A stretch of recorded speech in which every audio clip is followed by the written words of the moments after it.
Guys, just a genuine request to everyone. If you guys are not speaking, can you please be on mute?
Guys, requesting once again, if you guys are not speaking, please be on mute.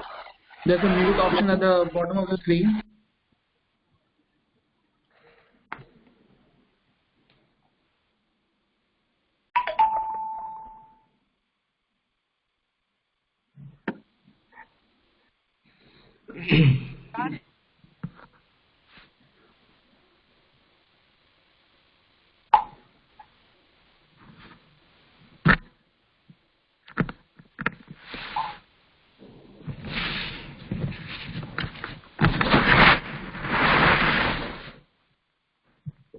Hello everyone.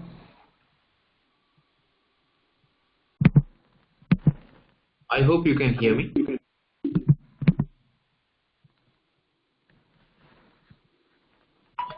Yes. Yes. So okay, I'm just sharing my screen. It's coming some glitch. Let it come. I think the screen got hanged a bit. So today, as you requested, like we are going to start with the basics of web development. I'll share my screen in a while, just a minute. So we'll be starting from the very basics of web development, where we'll be including the HTML, CSS and JavaScript that we have giving an overview in the last session. We'll be taking forward from there. Then we will just share you the overview of SAP Business Application Studio, the actual platform where we are going to build the application, and definitely like how to create application and how to, what are the possibilities side that we're going to discuss about. So just a second, let me unshare and try to share it again.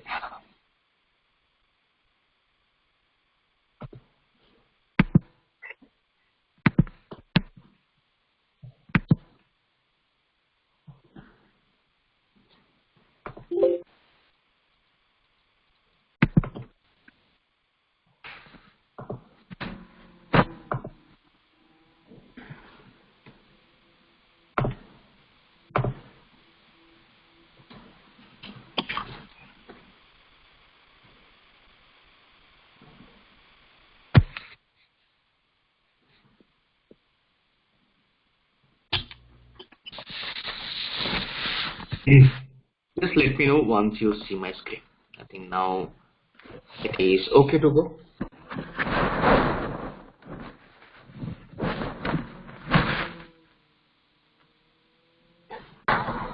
We can see you. Thank you. Thanks for the confirmation. So what I'll do, I'll just again put all of you on mute. Then I'll just start presenting my screen, and then again I'll just make open for everyone so that you can ask for any question. We can discuss on that. Sounds good. Okay, so just a sec. Yep. So this should be the presentation for today's topic. As I said, like we're going to talk about the HTML, CSS, JavaScript, SAP Business Application Studio will come bit late. Before that, as I said, like everybody must be having uh, an trial account created in SAP BTP, which is SAP Business Transformation Platform, where the name was previously SAP Cloud Platform.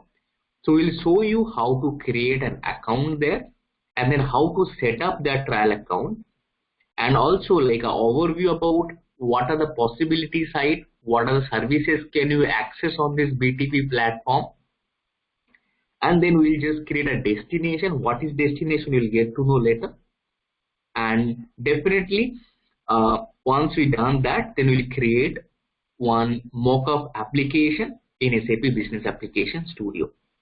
So that should be majorly the focus on today's session. So let me show you what is HTML. So in the last session, we have understood what is basically the purpose of HTML. So HTML, we said HTML is basically a hypertext markup language. In this hypertext markup language, what you can do by using this tool, you can build any website. What sort of website you can build it?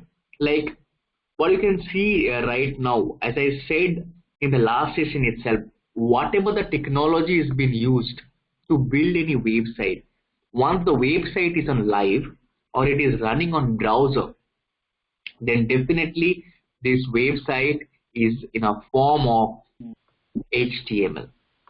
So let's see how basically hypertext markup language works, and what is this meaning of hypertext markup language. Now this is very interesting part. See this hypertext, and hypertext meaning is like, you know already, hyperlink. If I give you basically one link, if I tap on that link, it should go open in somewhere. So it is basically having some link or a text to text, means it is showing some text, but it is having some inner meaning of the text. That is called hypertext. Means, as an example, I am displaying an image, or I am displaying basically one text that is having some hidden meaning as a hypertext. And what is a markup language? Markup language is basically a human understandable language.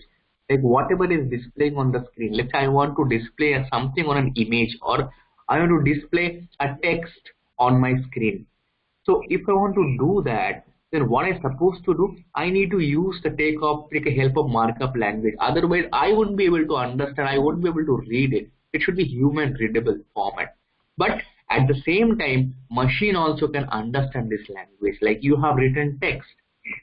Text is basically my employee ID.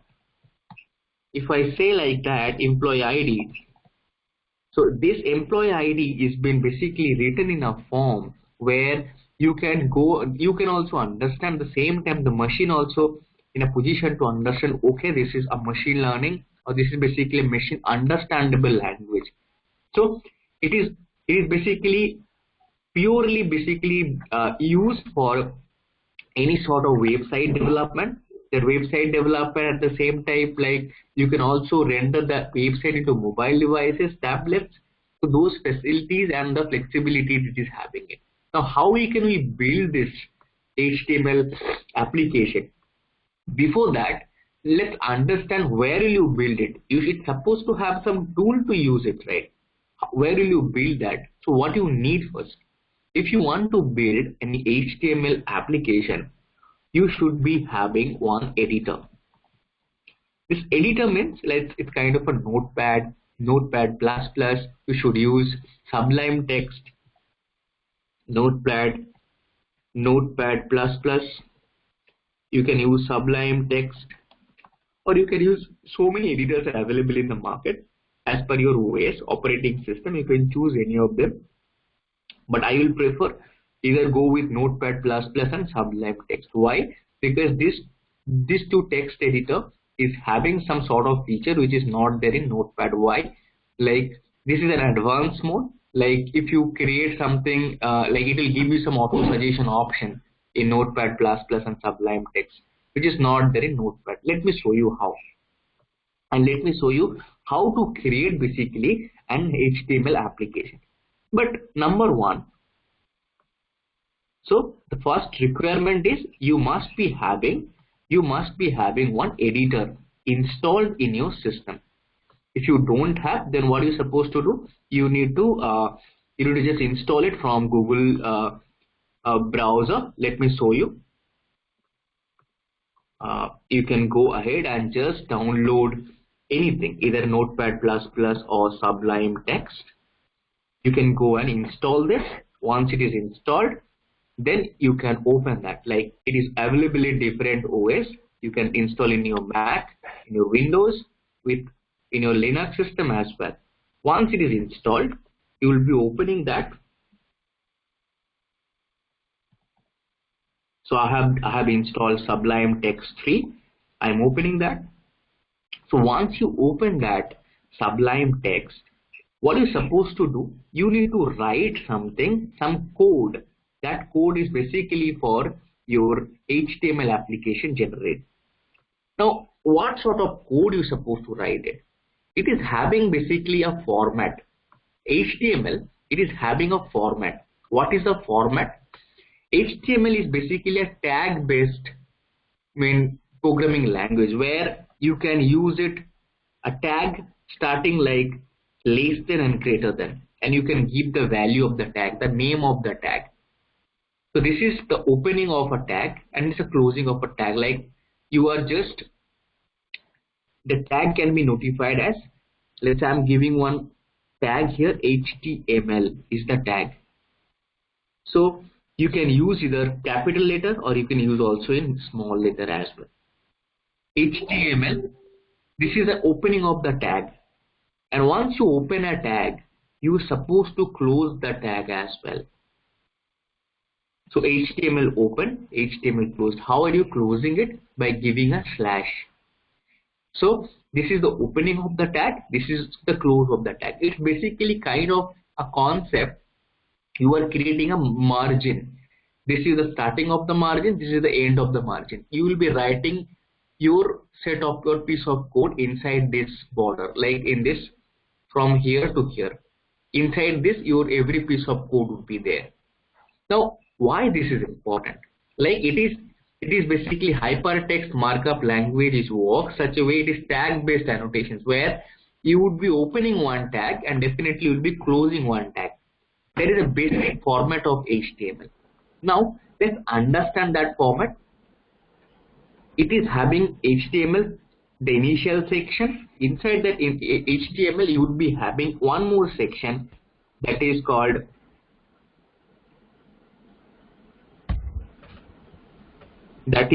heading section, which is called head.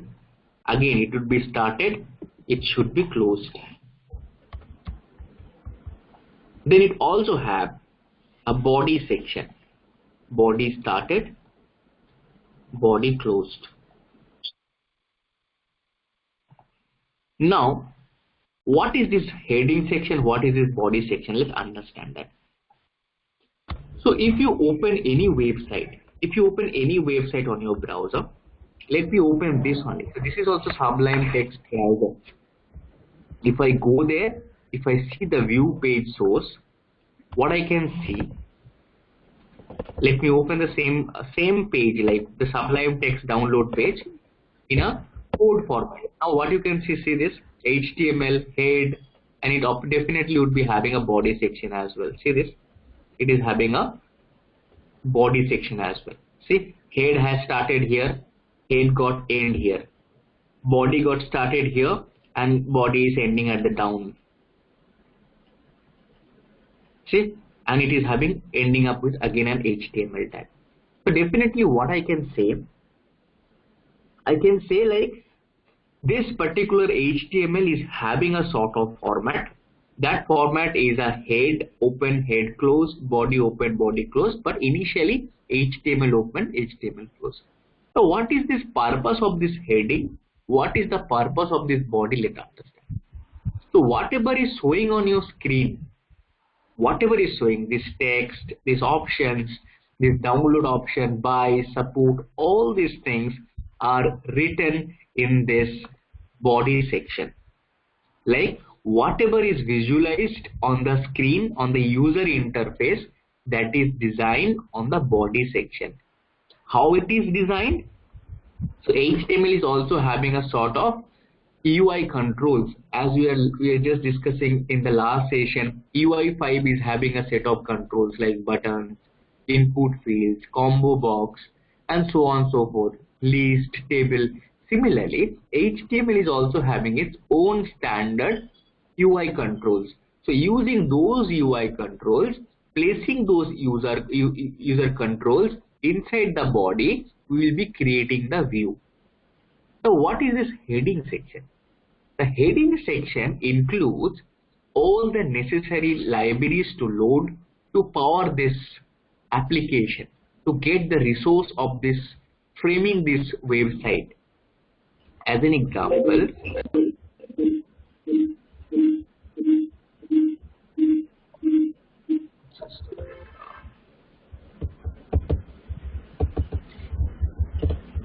okay, so like as you can see here, it is displaying, once I open the browser, it is displaying at the top of the browser download dash sublime text.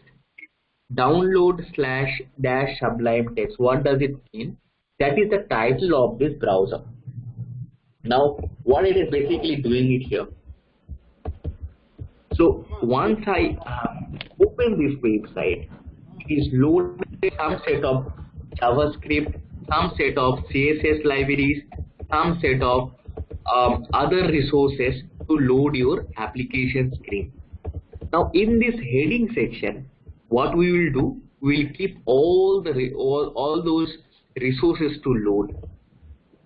So HTML5 consists of body and the heading.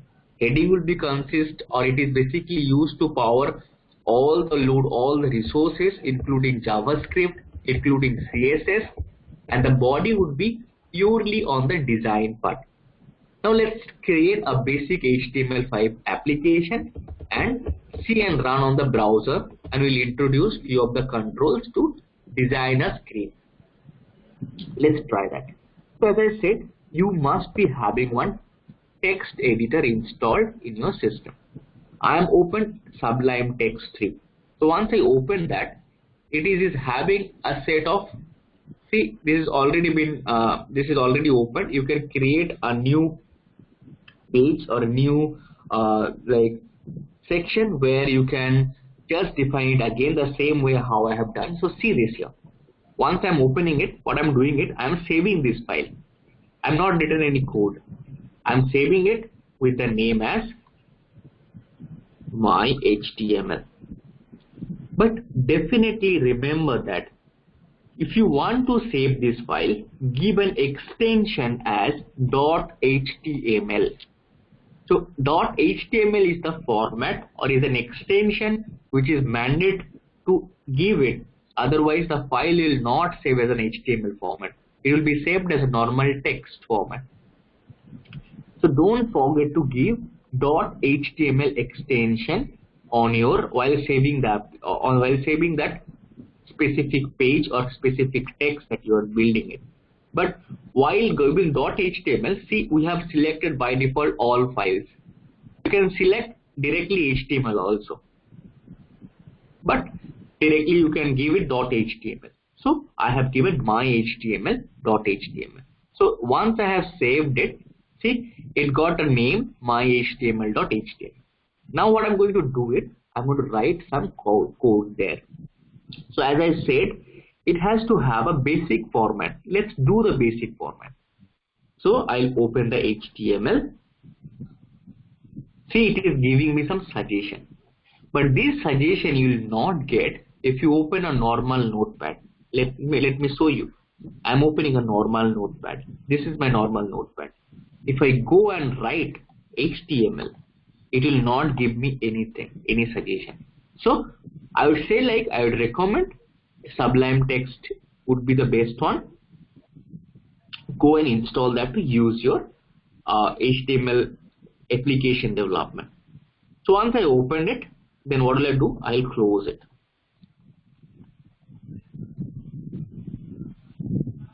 Okay, see, it's automatically closing as well. Once you open it, see, this text is much more like superior to understand what is your need, like also advanced. See, I have opened it, automatically closed. Now what will I do? I'll do heading section. See, I am selecting this head open, automatically head got closed. I need one more section, body. I'm opening body, automatically body got closed. Now so this is basically an HTML5 application I have created, but if I won't be able to see anything because I didn't kept anything inside this. But if you see in your system, see, my HTML, it got automatically generated and it has taken your default browser logo icon.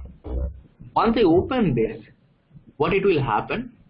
It will just open one page, but without having anything there. Why? Because I didn't kept anything inside that, right? Now let's keep something inside that. So I'll go to my Sublime Text again. What will I do? I will going to use some sort of tags. So till now I didn't use any single UI control or anything inside this. So again I'm saying heading section is loading of your JavaScript, loading of your supported libraries. Also you can write your CSS as well inside the heading section. In the body section you would be keeping your UI controls. Now what sort of UI controls are available in HTML5? Let's see that. If you want to see that, what you can do, you can just type HTML in W3 School. Once you open HTML in W3 Schools, you will be getting all sufficient tutorial about HTML. So this would be your your point of contact for any sort of help in HTML, CSS and JavaScript. So if you see, like, I have opened HTML tutorial here. Once I open the HTML tutorial, it is giving me all different options: introduction of HTML, editors, basic, elements, attributes, heading, paragraph, styles, everything. So what will I do? I'll show you, like, let me open the introduction. That I was just talking about hypertext markup language. Then let's open an editor. What are the things, what are the editors you can use it? So they have giving like text edit you can use for Mac, Notepad you can use for PC. So what you can do it, you can just go and download any of the editor and you can write in this format. So see, these guys are also given some code also to you to use that as a default basic structure. So we have already given this. Now let's introduce few controls. So what the controls it is having? See, it is having images, it is having tables, it has list, it has different block inlines, it has different iframe option. Let me show you one by one. First, let's introduce about the heading section. What is a heading does in HTML? In heading section, we have a different type of headings option in HTML. This is called a heading 1 with a maximum size of the font size. It is having a heading 2, a bit lesser in font size, and this is having heading 6, which is the least one in the size. You can use any of the heading of your page. Like if you see any website, they must be having one heading at the top or somewhere in the like, see, this is one more heading, this is one more heading, this is one bigger heading. So up to that you can choose to build your website. What will I do? I will use this heading 1. So what will I do here? I'll go to the source code. See, here it is also having try it yourself. You can go and check the source code. How a heading 1 came? See, H1 is for heading 1. H6 is for heading 6. So what is H1 here? H1 is basically the tag. As I said, the tag generally starts here and the tag generally ends here with a slash. Inside that, the content would be there for this heading. So this is my heading 1. If I want to use this heading, then I'm supposed to use this tag. Let me use in my application. Where will I give it? I will definitely give inside my body, because that if I give it there only, the user can see that, right? So I'm giving h1 is my tag. See, once I written h1, automatically it understood that it is giving me references also. So once I open h1, what I'm doing is I'm closing the h1 also. Once I closed it, then I'm giving it here SAP. Let's give it like that, HTML learning portal. Once I give and save this, then what will I do? I have already opened my website on the screen. Once I open it, and if I reload it, see, HTML learning portal came on your page. So this is this is H1. If you want to use a lesser front in size, then you can use H3, H2, H4, H5 up to H6. Now this is a standard controls. I have given H3 and load this page. See, H3 is coming like this. So if I give H2, it would be having a bit bigger in size on the front. Let me show you again. I will just see, this is automatically reflected. But you would be asking one question. Is that static in size? Can't I change it? Or can't I make it as per my choice? Yes, you can do it. You can write, or you can change the font size, font family, or kind of a style on this by importing some CSS. How to import it CSS will be coming down. Like we'll be while talking about a CSS, at that time I'll implement and show you. So just remember, this is the standard one, taking some sort of pixels on the front size. But if you want to fix what is pixel, pixel is basically the unit of your front, like measurement unit of your front, this text front. So it is having a by default some front applied to it. If you want to change it, you need to use CSS to modify it. Now this become my heading. Now I want to show some paragraph down there, like how these guys are giving some options. No, I want to give some paragraph. What paragraph? So HTML is having one more control called HTML paragraphs. What I can see, paragraph is having an element called P. So P is basically a paragraph. If you see, try it yourself, you can see this is a paragraph. Here you can give a very big text as well. But remember, as this heading starts with H tag, it would be starting with a P. P should be opened. P should be opened. P should be closed. Inside that, you can give a very big text as well. Let me take it. Let me take it from Lorem Ipsum and let me copy a big text and paste it there to show you. I'm copying a big text here. Then what will I do? I will go to my Sublime text. In the content area, I have pasted it. What will I do? I will paste it one more time with the other text. So, and let's see how it looks on the browser screen. So, this is, I have pasted the entire big text. So this is my open, this is my closed. In the content section, I have pasted it. Once I did that, I'll go to my application screen, I'll load it. See, my website is started building. I have given a heading, I have given a necessary information, then I can do put some pictures, or I can put some table or some list or some forms as well to build my website. So what we have done till now, we have created one HTML5 application. In this HTML, we have a starting and closing tag. It always works on the starting tag and closing tag. The same process also applied in Fiori UI5 as well. Like while writing the code for UI5, you would be also having a same structure based coding, like you need to open one tag, you need to close it immediately. But the only difference is if you don't close it in HTML, automatically browser will understand, it will mercy you. It will not show you any error. It might maximum show you some warning. Please close that.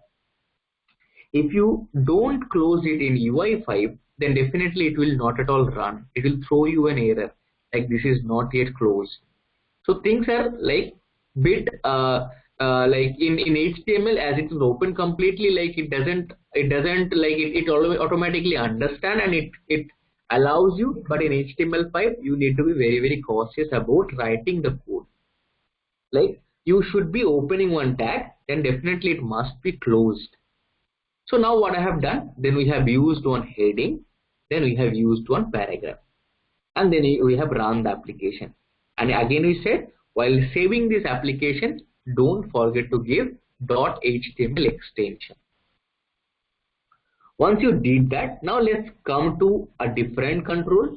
Like we have different options, like let's say I want to give some images here, or I want to show some table. See, it is displaying some sort of images in this section. There are 4 images or 3 images it is displayed.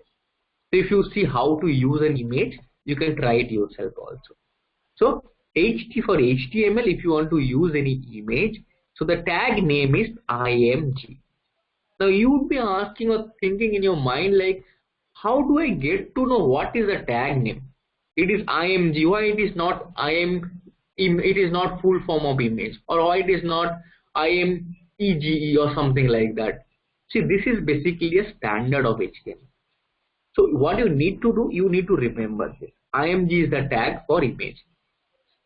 If you forget it, you can come and take a reference from this W3 school. But if you want to have an image, you need to know this tag name. You need to remember this. So what will I do? I can see like IMG is basically my tag name, but it has few more properties. See, SRC, ALT, width, height. What is that? So once I have given IMG image, the image would be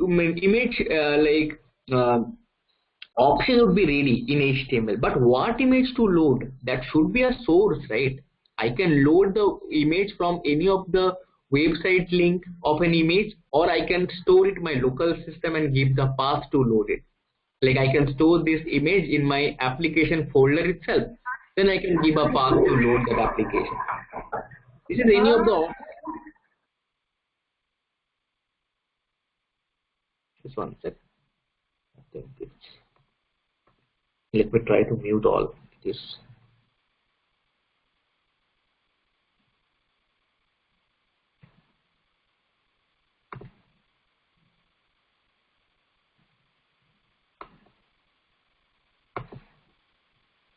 Just a minute.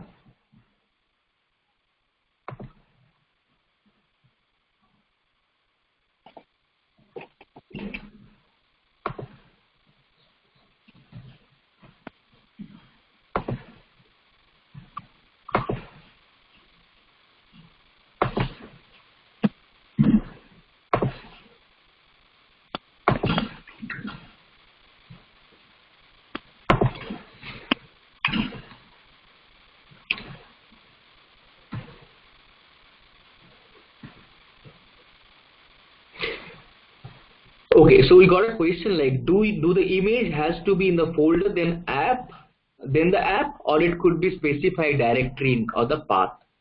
See, to answering your question, like one of the options it is provided here.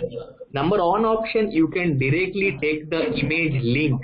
Let's say you want to copy paste any image from website.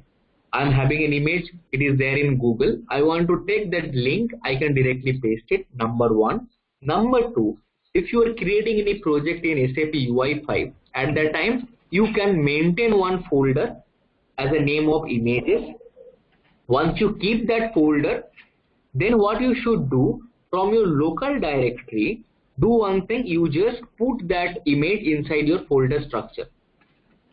And after that, what you can do it, once you kept inside the project directory from your system directory, then you can use it in this application. Otherwise, what it will happen, once you're running, if your image is there in your system directory, let's say you are having C drive, D drive, or E drive. Inside that you have an image. Now you have built the application and given the path from there. It will work. It will run in your local system. But if you deploy the application, if you are not deploying along with the image, definitely your application will not load the image, right? So it should be having inside the folder structure of your project.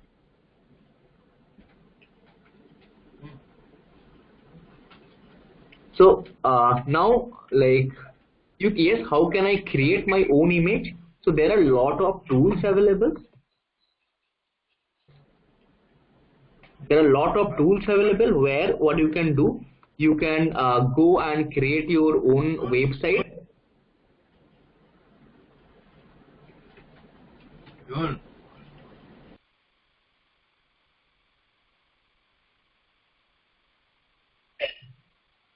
So what you can do, like you can create your own image by going to a different website. We have layout editor, we have Adobe, we have Pixela. So there are so many images creator are there, and top you can create the image there and you can use it. But now, yes, definitely you need to use by using CSS. How come image has no closing tag img? That's what I said. That's a very interesting point. Yes, like why it is not having any, it doesn't have any closing tag img. What I said just now, in HTML, if you don't give the ending tags, it accepts. But definitely remember, in UI5 you did not, if you're not giving it, definitely you will be getting up with an error. Let me use that. So again, SRC is something which is the source of the image. So it has taken the image from somewhere. Let me use it from somewhere. Then what is alt? Alt is basically a description about the image. You can give anything. You can give your website name. You can give your anything. Like if the image somehow did not load at that time, the alt tag, whatever you'll be giving it, that should be displayed there as a reference point of view. And width and height you can always understand, right? So what will I do? I can use anything here. So let me take an image from Google. Let's say as an example, Fiori. I'm taking some images. Let me take it from here. I will open this particular image in a new tab. I got this link, right? This is my link of this image. What will I do? I will use it here. So IMG is my image. Open. I am closing it.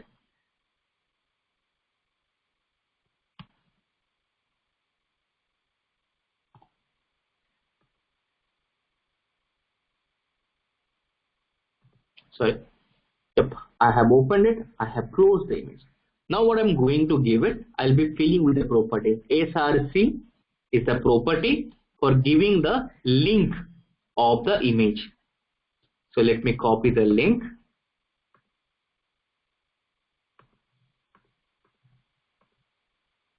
I am copying it from here and I'm pasting it here. This is my SRC. Alt, I am giving it anything I can give it. Fiori Launchpad.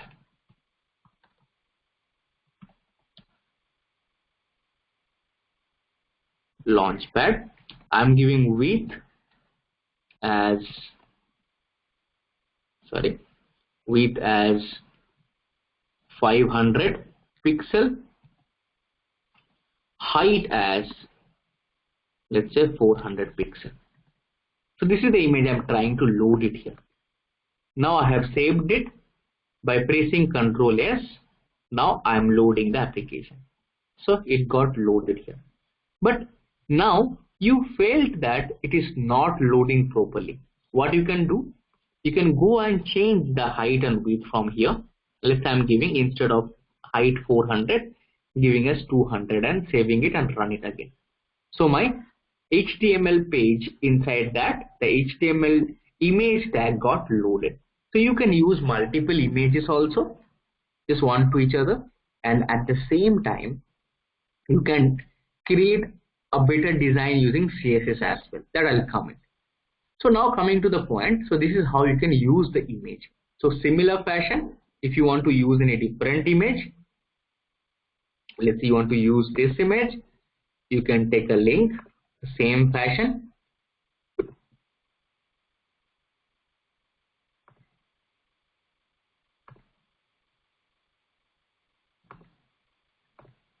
and you can use it there, up to you. So you can just copy the same thing and paste it and change the source.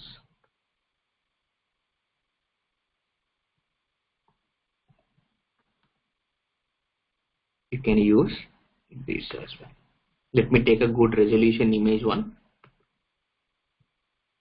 I hope this will work properly. Yep.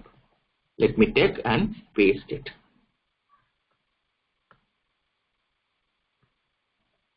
So now open the website that we are planning. See, it got loaded. So this is completely up to us how you want to build it and how the design would be, and you can also flexibly change the design as well. So this is become my website. So though my images qualities are not good, if you're going to have a good quality image, use it properly. It should be basically using an image tag.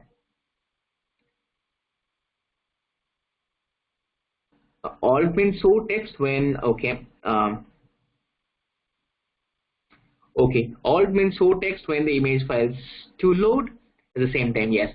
So now what you have seen, now we have used one, we've tried to create one website, and there we have given and added some sort of input parameters like sort of UI controls. Also here we have a form, we have a table. You can choose any of them. Like you would be having a table, you can use the table, you can come, this is the main standard structure or basically the look and feel of a table. If you want to use some sort of what to say, like a list or something, there are also possibilities there. Like I'm opening any of the list, not this. Let me open and show you one list, and you can just go and you can see there is a form also available. You can go and copy and use this form from here as well to put as a contact or something in your website. So that is completely up to you again, how you want to build your website, what sort of control is supposed to be there in the website. Now let's quickly change a bit, like see how this HTML is connected with CSS and JavaScript. And let's also understand what is JavaScript. So what will I do? I'll go to my coding again. What will I do? I'll be showing you what is CSS and how you can add CSS in this, and how you can like modify your design or create a better UX using CSS. Let me do one thing. Let me add and show you one more control, which is called button.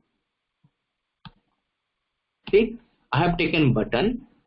So if you use button, you can give a name of the button. Let's say contact us. Okay, and you are giving a height and width also.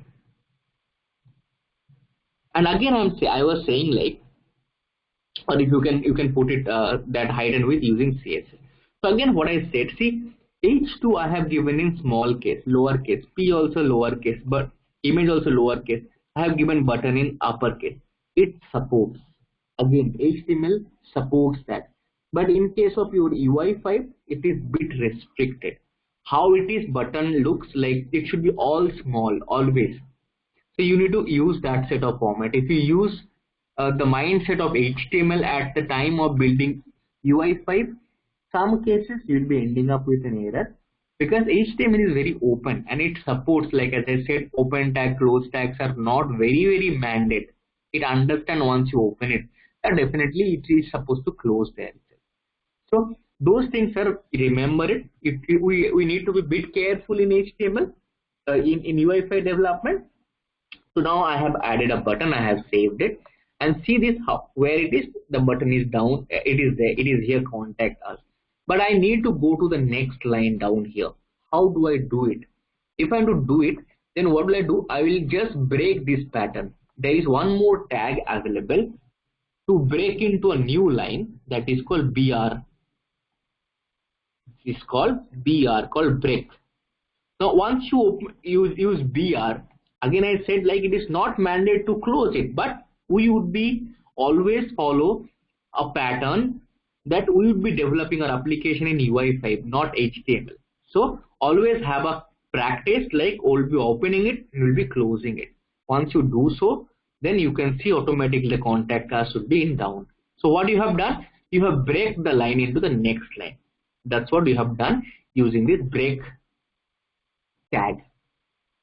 Now let's understand a bit of CSS. So this is what in HTML we need to have an editor to use HTML. We need to create a project, or we need to create basically an HTML application. This should be the basic structure of the HTML. You need to save that HTML in an extension of .html. Once you saved it, then what you need to do, you need to run this on your browser. Once you run it, then it will display in this section. Again I said, header section would be loading your libraries, CSS and JavaScript. This section would be basically to design your screen. Whatever would be here in the body section would be displayed here. So now, as I said, in this header section, we can use CSS. We can also use JavaScript. So we can use CSS here.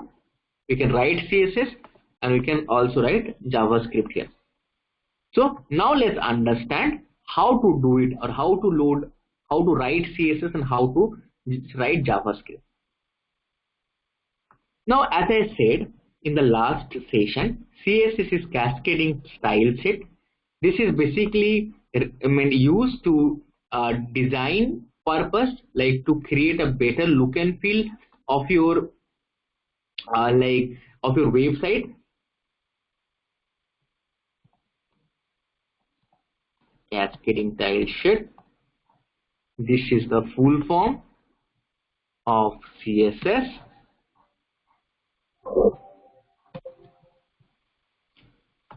Okay, so now let's understand what is basically how, or what are the ways or how you will write CSS. If I have to see, there are three options to write CSS. One is basically a class-based CSS. Now this is a tag-based CSS. There is one thing called ID-based CSS. And one more is there, a type of writing that is called inline CSS. What are all those things? Let's understand first. So this is basically the way you can write CSS. But you can choose any of them in any point in time. This is not mandate like it has to go, but if you ask us what is the recommended approach, the recommended approach always go with a class based. Why? It is having some sort of advantages. What advantages? We'll discuss it. Now let's understand what is inline CSS, what is ID based CSS, what is tag based CSS. Then we'll come to this class based CSS.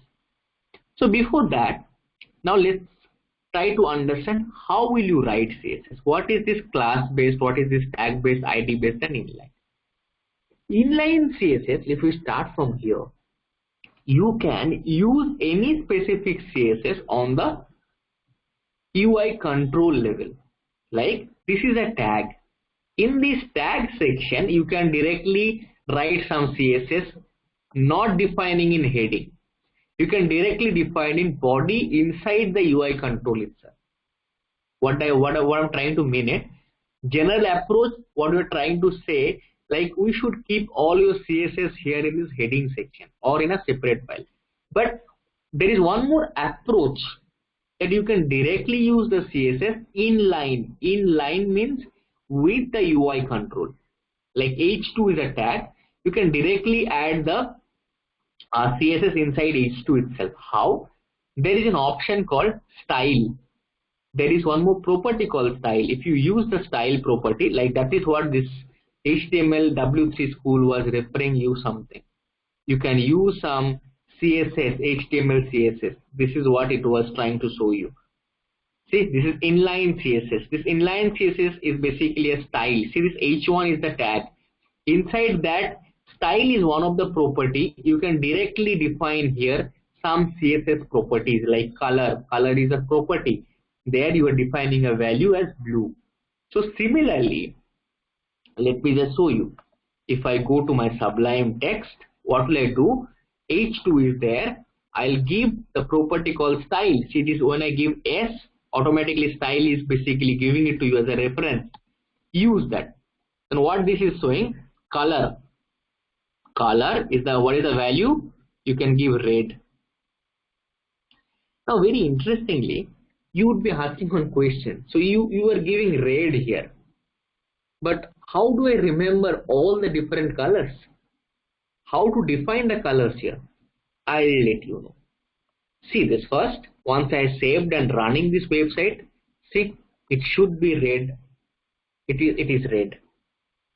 So now this is called inline CSS. You are importing the CSS directly here. Now there is one more. So this is basically one approach I was talking about. So this is called inline. Now after inline, whatever the CSS you will be write, you need to keep it inside your heading section. Now as I said, this is heading is a separate section.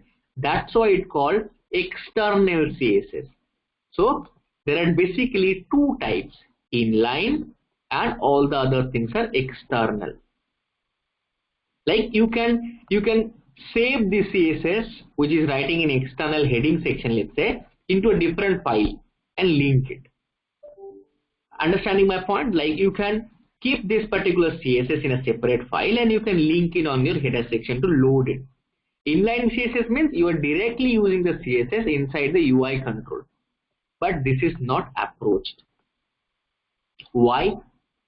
Because when you'll be writing thousands of code, and if you write somewhere style equals to color, and also you have maintained in your website somewhere external CSS also. So at that time, if you mix up like some sort of code you have written in inline, some code you have written in external, it would be really difficult for someone who is going to extend your application or just changing something in your application, or that developer is new to your application, won't be able to find. He might be confused. He need to find in the body section as well, at the same time in the external section as well. So it's always recommended to go this approach. Now if I go to this approach, now let's understand how we can do it. So this is how inline CSS works. Style, color is the property. So similarly, color, different properties are there. What are the different properties? Will come. Now let's see this. This is what I have tried in inline. Now this is basically a heading section. So first thing, how we can do a tag based CSS. Tag based CSS means what is the tag name? You can use that tag to write a CSS. Like image is the tag. Here button is the tag. Here H is the tag. P is the tag. Sorry, H2 is the tag. So you can use that tag to write CSS. How will you write it? You need to write it like this. The tag name. So here it will be H2. Then you need to open once curly braces, open and close. Then what you're supposed to do, you need to give all the properties like color or whatever you want to use it. I'm giving it color.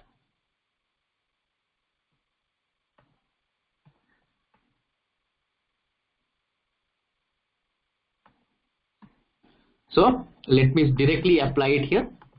I'm going to use it H2 tag, open curly braces, closed it here. It is not mandated to adjust it. You can give it anywhere. I'm giving color. Now this time my color was red. This time I'll be giving the color as blue. End up with a semicolon. Before going to start or before going to give any more like properties, give a semicolon. So now let's see this. I'm running this. Sorry. So H2 I have given, but I have done a small mistake. As I said, like in the heading section, I can load JavaScript and CSS also. So if you want to load CSS, there should be a tag called style. This style you're supposed to open and you're supposed to close. Inside the style section, you would be writing your CSS. That should be the process. You need to open one style section, open tag and close tag. Inside you would be writing your CSS. Like that is the identification. In this section, whatever it is written, that is CSS. Now see this. I have saved this. I'm running it. Now it is not reflecting. Why? Because you can see I have already given one more property, inline as red color. If I remove this, if I save this, if I run this again, it got blue. That means whenever you are using inline CSS, that takes the maximum priority. Then if you created some class, tag or ID, it doesn't care. So now this is called a basically tag based CSS. See, color equals to blue. Now the interesting part is you are not happy with the design. Let's say you want to change the front and do some magic. How will you do it? Now let's understand. If you write a CSS, see CSS you can't define a color and see after loading it. That doesn't go. You should see after changing different color. You can put some different front and then you can see how the look is coming. So for that you should be having an option to lively change this. Lively assign some value. Let's debug it. How will you debug? Once you run the application on your browser, right click on the screen, go to inspect. Once you go to inspect, so yesterday I have chosen iPhone 5s. This is how it looks in iPhone 5s. Let's not choose anything here. Let me choose a responsive by default, or let me toggle off from the mobile device. Let it be by default how it looks. Now see this. H2 is basically the tag I have used and I have given color. Once I opened it, there is a section called elements. If you see all the code, whatever you have written for this website, it is displaying here. HTML learning portal. In the heading section, in the style section, this is the CSS you have used. This is the paragraph you have used. This is the image. See, when I am hovering this, automatically that line, that particular control is getting selected. I have hovering to image. The image got selected. Paragraph got selected. H2 got selected. And once I'm selecting any of them, that specific CSS, it got loaded in this section called styles. And you can see I have defined a color called blue. Now what I'm going to do, I am not liking this color. I was talking about, do I need to remember all the colors? No, not required. You can just go and change to any color. Like blue to this is the color picker. You can choose any of this color. Now currently, like you have chosen blue, it is having one hexadecimal code 0000FF. Now you'll ask, what is this? Do I need to remember this or what? No, not at all required. See, this is basically a color code. How the color code generally works? A color code is basically combination of, you already heard of RGB, means in a very broad sense, red, green and blue. So this is our primary colors. The maximum of red with the maximum of green with the maximum of blue if we mix these three colors, it would be a white color. With the minimum or the least of red, with the least of green, with the least of blue, if we mix it, it becomes a black color. Now, all the color, whatever we have seen in the world, is basically a combination or basically a percentage of mixing between these three colors. If I talk about in a RGB or basically in a hexadecimal format, the least color is basically 00 and the maximum color is basically double F. You already aware of it. This is the 00 is the maximum. This is binary hexadecimal process actually. 00 is the least, FF is the maximum. So I can say FF of red plus FF of green plus FF of blue, this become a white color. Now 00 of red, 00 of green, 00 of blue become my black color. So all the colors are basically lying in between 00, 00, 00 to FF, FF, FF. So whatever you have seen just now, in the debugging mode, what I'm changing it, see this, I'm changing it to FF, FF, FF. See, it becomes white. I'm changing it to 00, 00, 00. See, it becomes the color palette as blue, as black. Now see this. If I give 00 of black, 00 of red, 00 of red, 00 of green, but FF of blue, that means it is defining a blue. See this, 00, 00, FF, that means my blue. Now this is 00, this one I am changing it RG, that means green. If I make this as FF, that means it is red, RGB. Now I am giving you an option to choose any color from the color picker. Choose it, anything. See, all the colors. Let's say you're going to choose this color, this one. Once you have chosen, see this 60, 603B AB, 60 of red, 32 of green, AB of blue is a color code for this color. And if you want to give the color in hexadecimal mode, you have to give it as a hash. So this should be your color. Instead of blue, you can give hash this. I hope you understood what is this color concept. RGB. All the colors in the world is a mixing of this. Okay. Now see, this is basically given us an option to change the color as per your wish, and you can constantly see it, how it looks. Now this is a color property. We have one more property or few more properties are there called as font. What font family you need to give it? Use the font family. See, you can choose any of the font family as per your wish. You can give it. See, there are lots of font families are available. Let me give this one. And if I fail to change it to different color, up to you. You can go ahead and do it. So let's say let's give this color. Once you have done it, and if you feel that, oh, I don't like the size, let me make something bigger in size or smaller in size. That is called font size. You can give it, you can define any pixel, 10 pixel, is very small. Now increase it as per your wish. You have given 29 pixel or 30 pixel. Once you write it in, this is you are writing it, you don't think that it is automatically getting saved in your code. It is not getting saved. It is runtime you are experimenting. If you failed, yes, the look and feel is good, copy this.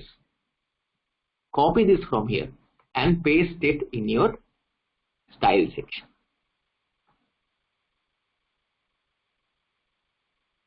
Once you save it here, now close this and open it and just save it and just reload it. See, it got automatically saved and it is reflecting as well. Now you failed it. Like this is how basically a CSS works. So what I have shown you, this is a CSS that I have copied and pasted it. So this is called we're discussing about a tag based CSS. A tag based CSS. So this is all about our colors.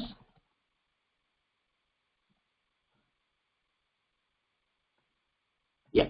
So this become my tag based. Now if I come to a class based and ID based, how to do it? It is very, very simple. Once you know how to write CSS, only the changes, if you want to do a ID based, you need to define an ID here. For this particular control, there is a property called ID. You can give any ID here. As an example, you're giving me my heading. You can give any name and copy that heading, that ID, and here instead of giving h2, you should give hash ID name. Hash ID name.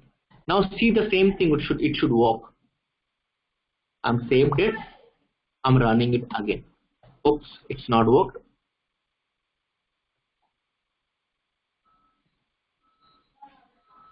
My heading, sorry, I have not given properly.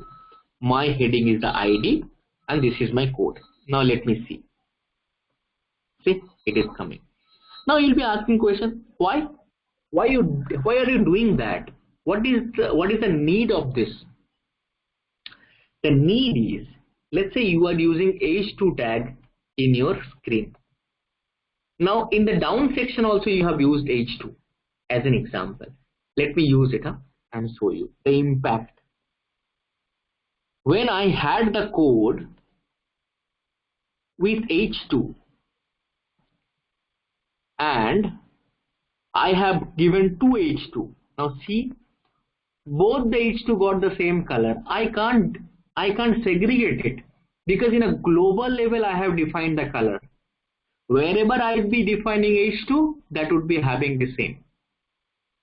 But if your requirement is not like that, this is okay, but this is supposed to be a different color. If you felt like that, but this is, I want to use h2 tag only, but this has to be a different color. But this has to be a different look. At that time, this tag based approach will not work because you are globally defining it. For all h2 it will take like that. That's what, to segregate it. To segregate the controls, we should work as this ID based or a class based. For ID based, you should give a hash, but only difference is for a class based, you need to give a dot. That's the difference. For ID, you are defining the ID, and for class, you'll be defining a class and give the name. But now, as I have said very initially, that you don't use all the other techniques, use only class based. Why? Now let me tell you again and again. Inline CSS means it is very hectic for the developer to find the CSS in every line and change it. Number one. And the number one drawback is you can't reuse the CSS. ID based CSS, tag based CSS, it can be applied to all. It will be applied to all. You can't segregate it. Now ID based CSS, we can give an ID and do it, and it will work. Definitely it will work. See, now if I go and change the color from here to, I'll just tweak the color. This is for my heading, and this is for my heading 1, let's say.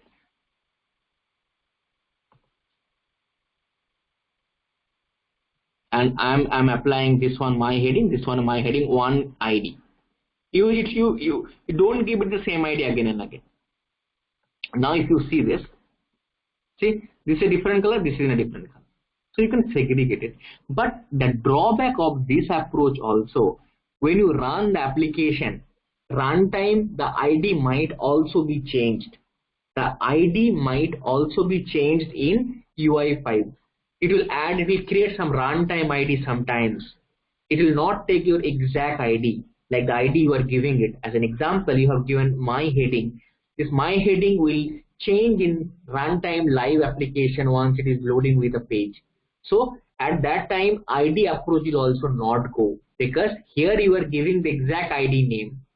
If this ID name is runtime added something, my heading dash dash XML page number 1, then definitely it will not work. So the best and trustable approach is to go with a class based, because which does not change in any point in time. So give dot my heading. If you give it dot my heading, then it become a class. Dot my heading 1 is another class. Instead of ID, you give class.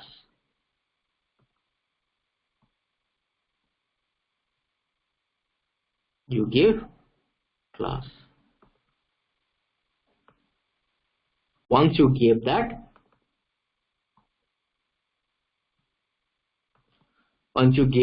now see the application. Your application would be ready.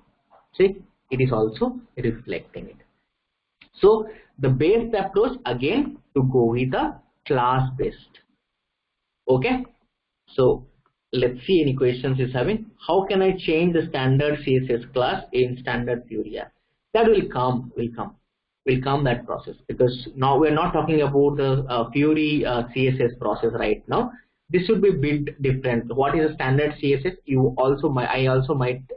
I also need to introduce you what are the different type of CSS it is there and how can you change it and what is the procedure to change it. That I will tell you when I will be adding some CSS on Business Application Studio Fiori app at that time. Now there is a question like why this class-based CSS is basically important over ID-based approach. Again and again I'm saying, just understand this concept.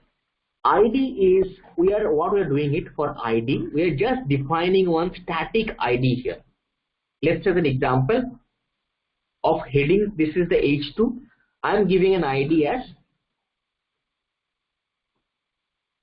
as let's say my heading ID. I have given a static list. You can use it here. There is no problem if you give here ID and if you paste it here. If you give ID 1 here, there is no problem once you run the application here. See, if you see the source code, you can always get to know in the page source code ID is static. But once you run, because our focus is not again and again, our focus is not to write code in HTML, because HTML we will be writing our actual code of UI5, which gives you a flavor of writing how we are doing it in HTML. But why I am indicating this point not to use it ID, only concern is once I have defined my heading ID 1 or my heading ID, this is your static, and based on that you would be writing your CSS, right? By giving the same name here as well with a hash. But the problem in UI5 would be, you would be loading the CSS and inside a page. So how it runtime generate an ID, like let's say your page name is view1 and the page type is XML in UI5, and you have given an ID as my ID or my heading. What it will do, though you have given hard coded my heading as ID, but in runtime in the application it will generate like this. ID would be my heading dash dash XML dash dash view1, because this would be the runtime ID would be generated for UI5. So now if you give a style class with hash like this, it will not work. You have to give like this, then only that particular control will work. But you don't know, right, what would be the runtime. This is today like this. If you introduce into Fiori Launchpad, if you're running the application to mobile device, you don't know like how it will behave. Or you also won't be able to frame this kind of things in your CSS file, right? This is view1. This is the same ID. You want to use it in view2 dynamically. You can't do it in CSS file, right? That's what we are saying. Let's not go with this approach. Let's use a class which will never change on runtime or anywhere. That is basically the concept. That is basically the limitation of ID based in UI5 Fiori.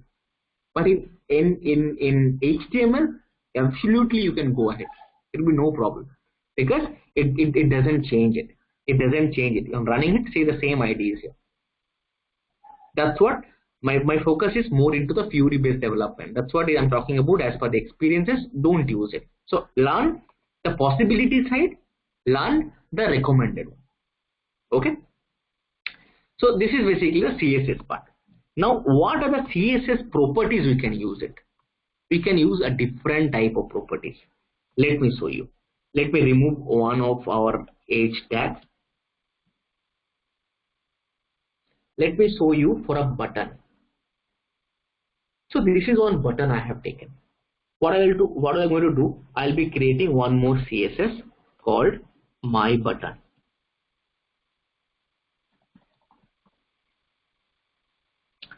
Okay, so I'll just assign this class. I'll show you. Then we'll take a quick break for 5 minutes. Then we'll start with a fresh mind. How this like animation and button, we can put some animation, some hovering effect on CSS. Then we'll quickly jump to JavaScript. Then we'll just show the business application studio process. Okay, so let me just take it. I have created a button, my button class. I'm assigning this class to the button by giving class name as this, my button. So this is basically a my button added. Just what will I do? I will show you that I have added the class and it is reflecting on your debug mode. See this? This is my button. I'll inspect it. How will I inspect it? This is the inspector. Click on it. Inspect your control. See, my button class is added. You can write your free CSS like a width of 300, up to you. How many pixels you want to give it? Like I'm giving 100 pixels. Width, height, you can give it, or you can reduce a bit, up to you. So I have added these two.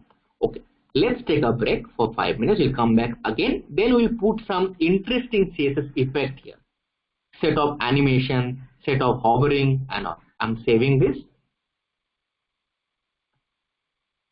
So now it is 8:48. Let's meet by somehow 9:50, 9:53, 9:53 or something.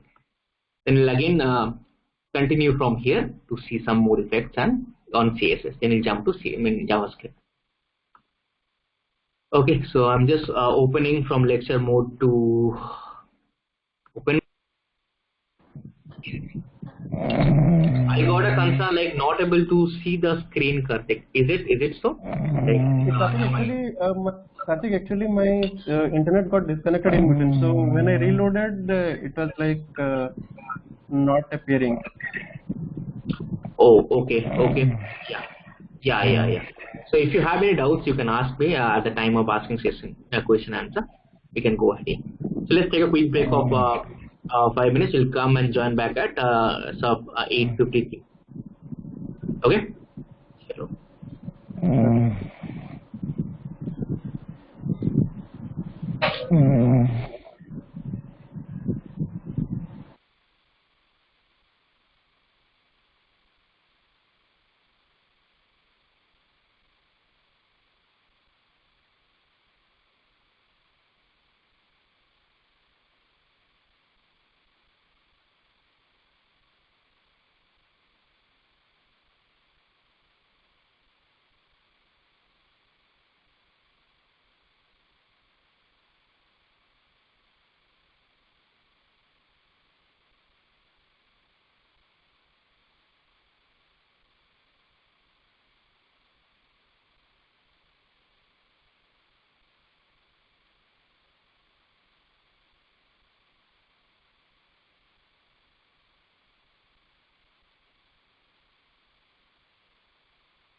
Okay, I think hope all are back.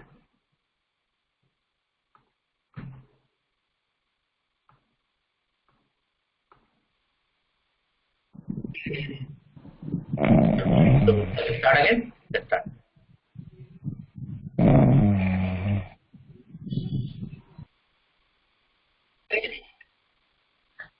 Okay, so what I was talking about, like we are, okay, let me reshare the screen because somebody have some problem.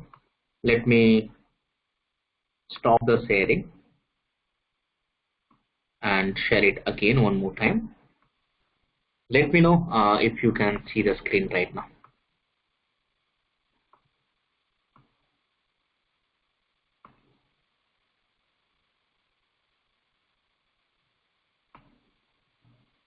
Yeah, so we can see right now. That's good. Okay, so I was talking about like more on to how to use a different set of CSS right now. So now if I want to use some CSS, yep, you want to use some CSS on the button level. Like I have a button. This is my button width and height. Now I have given width as 100 pixel, height as 34 pixel.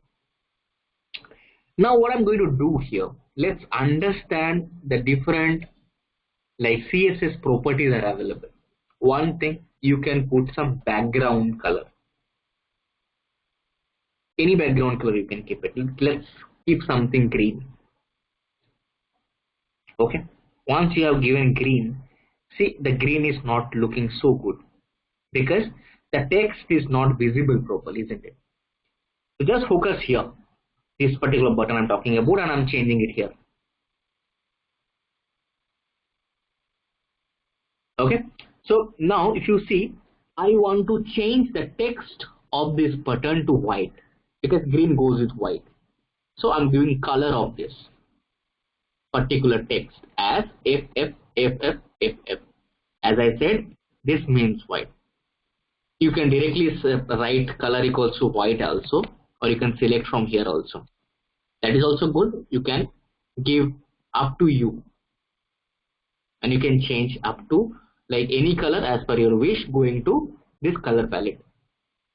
Now what I felt, it is still looking very odd. It is not looking very appealing. So what will I do? I will put a border. Now border is very interesting. It is having three sections.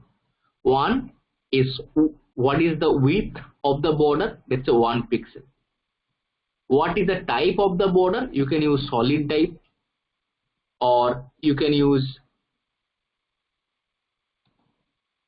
dotted border. Let me use solid, then I'll change it to different one. Then you should give the color. What color you need it? Let me give it. I have given white color, but you can't see it, right? I will change it right now from white to the same green that I have used it here, but in a dark mode. See this. Now what will I do? I will show you the border width I am increasing. See, this is how the border I am changing it. This is the border. Now solid I was telling, but if I change from solid means it's a solid border.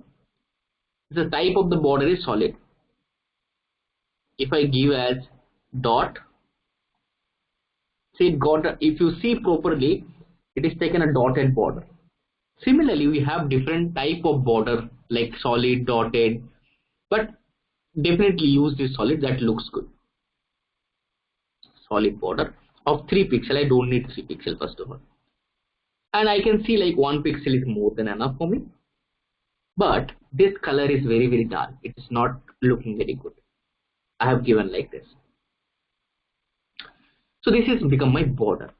Now, what I felt, these borders are so sharp. All the corners are very sharp.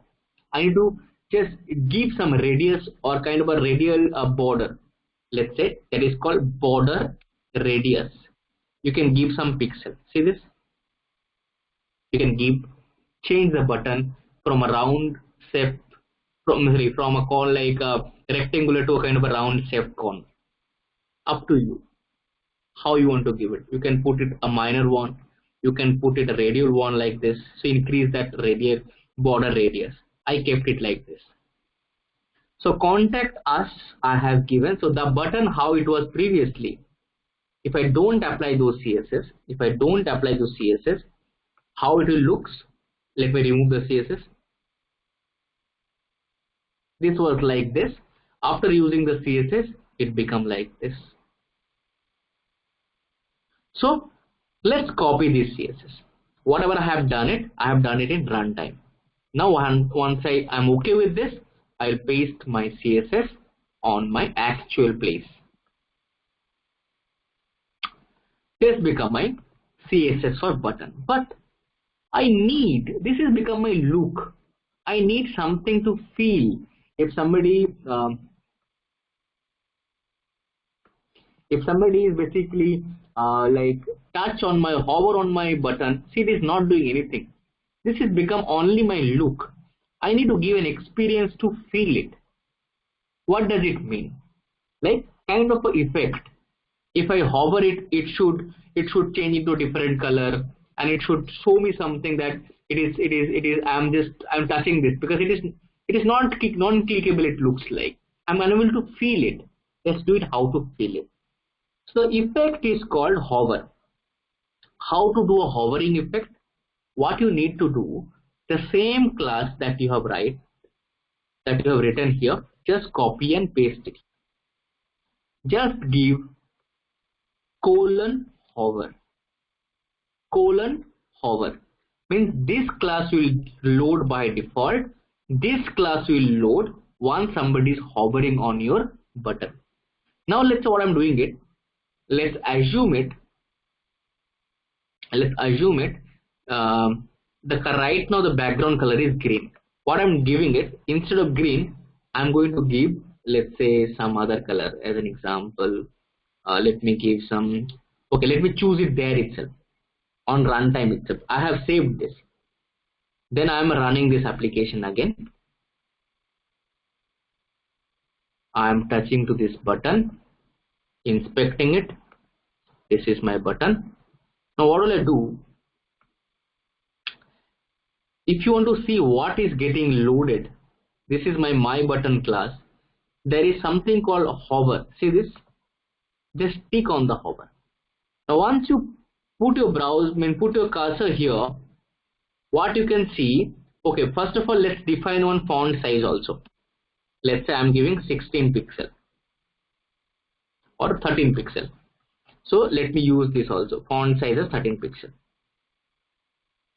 Font size as 13 pixel. Now what I'm going to do, if somebody hovers this, let's make from 13 to 14. Means the text should be bigger. And also I'm going to change the color. What color I'll be changing into? I'll be changing into a different color like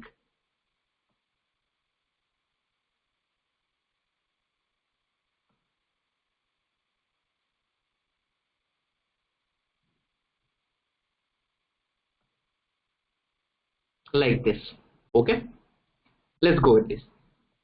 So if somebody hovers it, I should be changing to a different color. That is basically the mode. So if I hover it, this is how it should looks the button. If I again remove the cursor from this button, the existing one should look. So what I'm doing it, I'm changing for hover, whatever the new color and the pixel I have chosen, that I have given it here. So font size would be 14 pixel and the color would be changed. All the properties are same. Only I'm changing the front to 13 to 14 and this green to this color, blue color, and I'm saving it. Now let's see this. See this, huh? Contact us. See, it is appealing. It is giving me a feel that, oh, I can click on this. Previously, when I have, I'm just putting my hover, it was not doing anything. Now let's see what is the class is getting loaded. Now click on hover. See, On hover, this is the class is loading, and you can change it. If you feel that no, this color not goes well, this font is not going good, you can change it up to you. And if you tick, like toggle off to the hover, it will come to the normal position. See,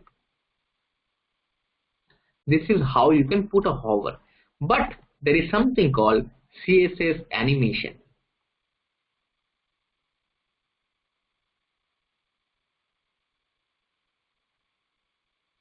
So whatever just now is a rounded corner, we have seen border, we have seen. Now let me show you some animations.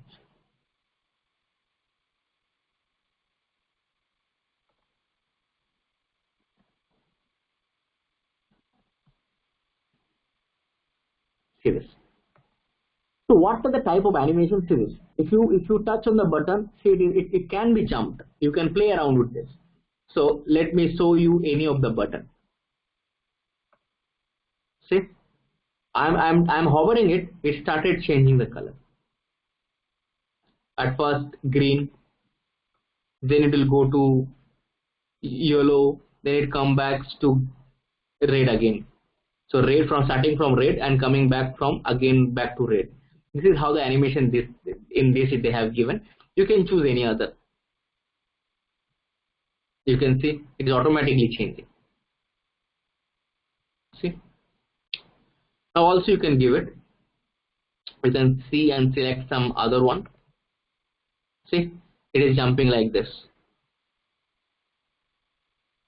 It is in a first position, then it is going to second position, third position, fourth position, coming back. If you want to display something, I'm not talking about the button to float like this. This will be looking comedy only. But definitely, if you want to show something interesting basis, forget about the button. You are keeping something inside this, and you are going to create some animation. Definitely, it will be more interesting. Like you can use it. But the main concept is how do you use it? Like what? Because what is the possibility to use it? You can choose any control as per your wish. But how do you use it? See this. This is basically the two things these guys have added. There are three things more importantly: position, animation, name, and animation duration. For how much time this animation will load? What is the name of the animation? What is how the position? Like position is not fixed. If I make the position fixed of any button or any control, it will not move. It cannot be controlled. It has to be relative. It can be the motion of. It can be changed actually. It should not be a static one to fix it. So position, give it a relative. Animation name you give it, and duration you define it. Now if you see here, the keyframes is basically @keyframes is the property where to define any animation. Then the name of the animation, the name you have given here. Example is the name. That example you have given. Now you are choosing it. How it will go? It is starting in the 0% stage. The color is red. Left is 0, top is 0. In this, it is in initial position. Once it is moved to 25%, means it is went here. At that time, change it to YOLO. What are you doing? In 25th position, it will go left 200 pixels. Top would be same. In 50% position, color would be blue. It would be coming again back to left 200, top 200, means it would be here, down here, and then back to the position again here. Like goes like this, come here. That is how it is doing. 0th, 25%, 50%, 75%, 100%. Starting 25, 50, 75, 100. This is how it is working. Now let's use it. Let's use this CSS somewhere. I'm pasting it here. Now there is something called div. What is div? We'll comment later. Forget about the div. What I'm going to do it. Let me show you at first the same thing in a button itself, and then we'll just so this I'm removing the div because I'm not used any div, right? I have only used a button. In that button, what I'm giving it, I'm adding these three properties.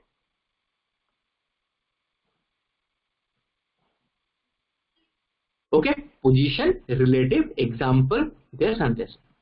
Now let's see this. Where is my website? This.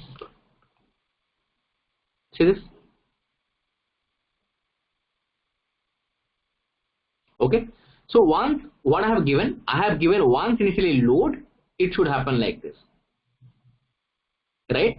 So now let's understand, if I don't give it in a button, if I would have given in some other place, like at the top. Let me show you how to make it interesting. Number one, like let's go and define something called div. What is a div? So div is very, very important, one of the factors for HTML.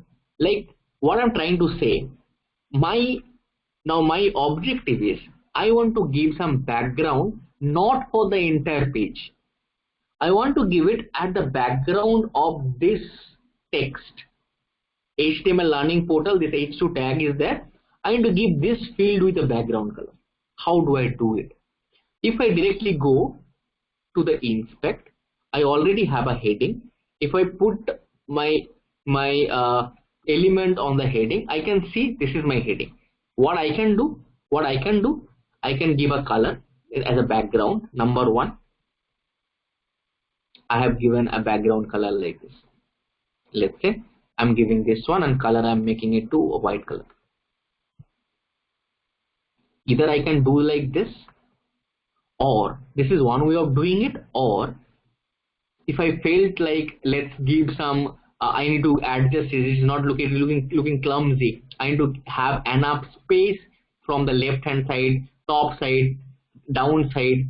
So what you can do, or you can also give some height and width directly here as well, like as a width or let's say 200 pixel. No, don't give it width, give a height only of 200 pixel. Then you can just minimize a bit, like let's keep up to this. This is one way of doing it. Other way, this is one way of doing it. Other way is if you can define a div, like if I want to, let's say I want to club this one and this one into one single div. Div means is basically kind of section, like in this two would be in one single box kind of thing. Like let me show you here. So what I'm going to do first, I'm going to use one div, open and closed. So using div for one control, it's not useful, because div is capable to like merge two things into single. Merging in the sense like it is that you can't see it right there until unless you are not changing some background or something. Let me show you. What I have done, I have kept this one H2 and P both are into a single div. Like why I'm doing it, why I'm trying to show you here. Let's say first initially whatever I have shown you, that was basically my concern was to give a background of this particular text. But if I failed that, let's give a background for both this one as well as this one as the same background. Instead of applying CSS for this one alone, again for this one, what you can do it, you can directly use the div, because I have created a div. See this? Now if you see, I have highlighted on the div only. See, the div is basically it contains both this element. And if you directly give a background here, so see, it is reflecting there. So that means you can include multiple controls into a single one. And here you can write CSS. If you want to make this one colorful, you want to give some background images, whatever. Forget about I'm displaying only text. You can use any control. At that time you can apply your CSS also.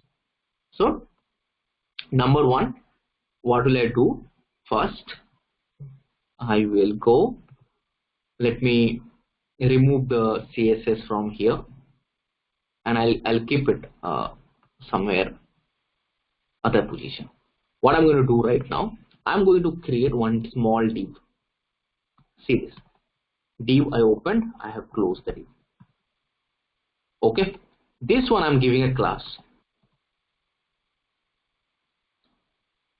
My circle. My circle is the class name I have given. What I'm doing it, I'm defining one class here. The name I have given, my circle, and this one wherever it was given the animation, I'm cutting it from here, from the button, pasting in the my circle. Now this div, I'm giving some height and width. Height is equals to, let's say, 50 pixel. Width is equals to 50 pixel. Now see this.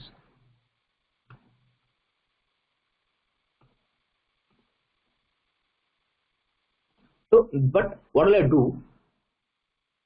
I will change a bit. See this. This is for 4 seconds it is running. I'll make it for 10 seconds. And I'll quickly change a bit. In this sense, like, it will not come down. It will always go horizontally. Started from here, again it will go here, and it will repeat.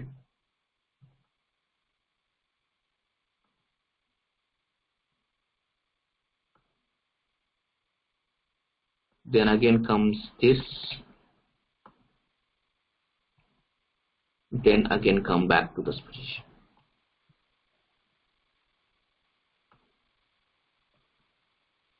Now let me show you.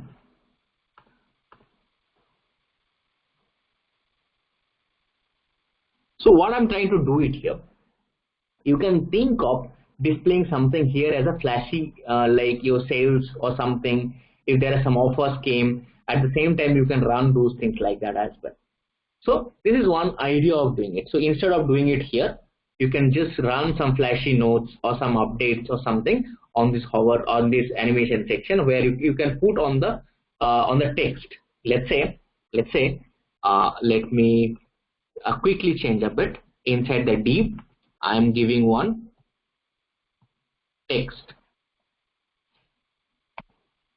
or let me take a level. I'm giving it offer 20% on sales. I'm not applying it there. I'm applying it here. And I'm not changing any background color. The background, let it be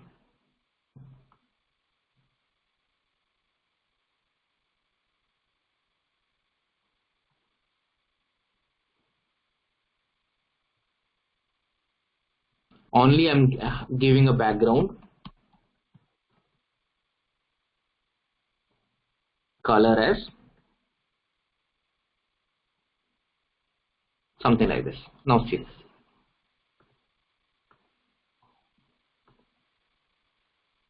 See, so I'm showing some. One check. I would have not removed from the div. That's what it is showing in the div as well. So what I'm doing it, I have only given to this offer to the sales, like the text. Now what you can do, you can put up to 100%, and it can go the next one, and dynamically you can give it. So this is how you can plan it as per your like choice of doing it. So animation is also possible there to implement it. We'll go through with different CSS again in our actual classes when we'll be trying to do it. At that time we'll implement few more CSS in in UI5. So this is the basic of giving an understanding. This is how you can do and build CSS. So what are the two things we have learned? HTML we have learned, and how we can implement CSS out of in HTML application, that we have learned. Let's understand a bit of JavaScript, then we'll show you Business Application Studio. Okay, so we have a few questions.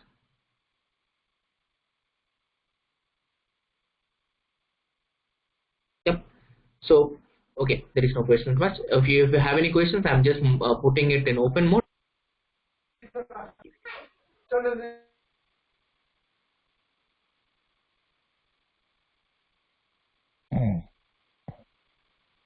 Okay, so let's again go ahead if you don't have any questions at the last 10 minutes. Okay, so now we have learned HTML5 and CSS. Now let me show you the same way W3 School also provides you a free tutorial there itself for JavaScript, and it is pretty good. you can find all possible options here in JavaScript in this W3 school. It has everything. What will I show you right now? Because JavaScript anyway you are going to use it from the next sessions. So what I'm going to tell you right now, what is the concept of JavaScript, and as a small yesterday I was talking about concept of Java object array, which is part of JavaScript. Also along with that we'll talk about few more things. So let's understand that, and definitely you're going to work on JavaScript while writing any functionalities in our upcoming classes. So JavaScript basically it's a very popular programming languages. Like this programming language, as I said, like if you want to build any website, the functionality is very crucial, right? So if you want to write any functionality at that point in time, you need to write in JavaScript in our SAP UI file.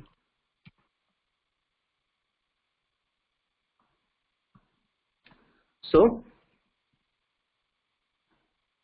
let's understand how JavaScript can be implemented inside the application and how it is useful, how to write functions, how to write functionalities. Let's understand that. So when I talk about JavaScript, like again, where this JavaScript would be placed, that is important. Like where in the website or the application that we're building it right now, where it would be placed. As I said, style is one section. We have one more, we can add JavaScript directly also in the body, or we can also write the JavaScript on the heading section as well. Now once I talk about JavaScript, there are few things you should learn or you should remember. Number thing, what is a variable?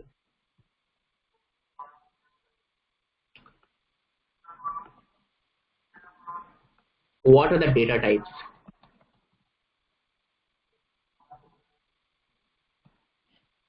Then you should learn also what is object, that you already learned, what is an array, standard JS functions. Then you should also learn differing loop, for loop, while, do while. We'll use it, definitely we'll use it later point in time. So at least get the basic idea about this and how to use it. Let's understand that. What is a variable? Now once I talk about variable, it's very simple thing. Let's say you want to use, I'm talking about as an example, let's say Karthik is there. Karthik has basically like he's working 10 hours daily as an example, or let's say Ram is there, he's working 12 hours daily. So this is what you are just telling about, once some value is assigning to this particular variable called Karthik, called Ram. So that means Karthik and Ram are two variables where it is having a respective 12 hours and 10 hours of value. That means if you want to, like in JavaScript, if you want to talk about Karthik and Ram, you need to define them first. Like you are defining Karthik, you are defining Ram as a variable. Then only you can assign some value. You can't like directly assign some values to like without defining any variable, right? So it has to be in existence. Variable is basically an existence of anything. So how to define a variable? So the definition, if you want to see like how the syntax would be, so where you'll be writing the JavaScript, as of now, what you will do, you'll right click on your page, go to inspect, there is something called console. You clear this console. You clear this console by click on this clear console button. Use it here. How I came here again, right click on your browser page, go to inspect. There is a tab called console. Click on there. Console can be cleared, whatever all these errors are coming, just clear it by click on this clear button, and this page you can use your functions or your JavaScript to write for time being. When Business Application Studio, we'll write directly there. In Sublime Text, we'll also implement some sort of function. Just for practicing here, you can check it in this console. So I'm saying, like, let's say variable is A. I'm declaring variable is B, declaring variable as C. Now, once I have declared, then I can assign A is equals to 10. I can assign B is equals to 20. I can assign A equals to 10, give a semicolon. B is equals to 20, give a semicolon. Then what I'm saying, like C is equals to A plus B. So C becomes 30. So what I have done, I have defined a variable A, B and C and assigning some value to A as 10, assigning some value to B as 20, assigning some, like we are making basically one operation. C is a summation of A and B, which is 10 plus 20. Now this is one example I have taken. Inside this, lot of things are basically available to understand in JavaScript. So what I have done it here, let me show you again. So variable, how to define it? var. Don't define it var like this. Don't define it var like this. It is very, very case sensitive. In ABAP you might have given like this, but here you need to give it in lowercase. Variable var space the name of the variable. Let's say I have given A, I have given B, I have given C. I'm just ending up with a semicolon. So I have defined three variables, variable A, variable C, variable B. Also, the same thing I can also define in this fashion also. Variable A, variable B, variable C. This is the definition. Then what I have done, I'm assigning some value to the variable. A holds 10, B holds 20. This is, I am defining it, some value. But also you can write the same thing. Instead of defining variable A, variable B, variable C, then A equals to 10, B equals to 20. You can also do it in a single line. Variable A is equals to 10. What does it mean? You are defining variable and also assigning the value in a single line. You can define either like this all the variables at a time or assigning value at in another lines. Also you can do it directly, define the variable, assign some value. So this should be the standard and recommended approach instead of going line by line. So this is called a definition of the variable.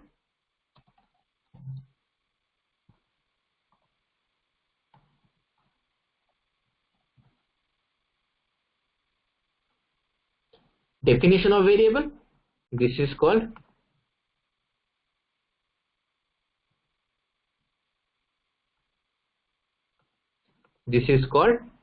defining of the value or assigning value. Now, so this is, you can define it, the variable. This is, you can assign the variable.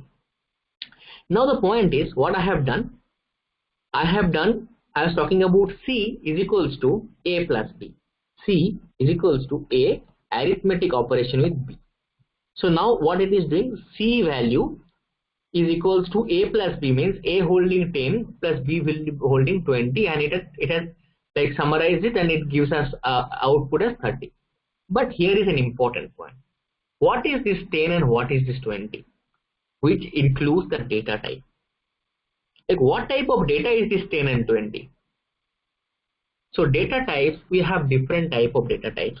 As a very basic level understanding, we have integer,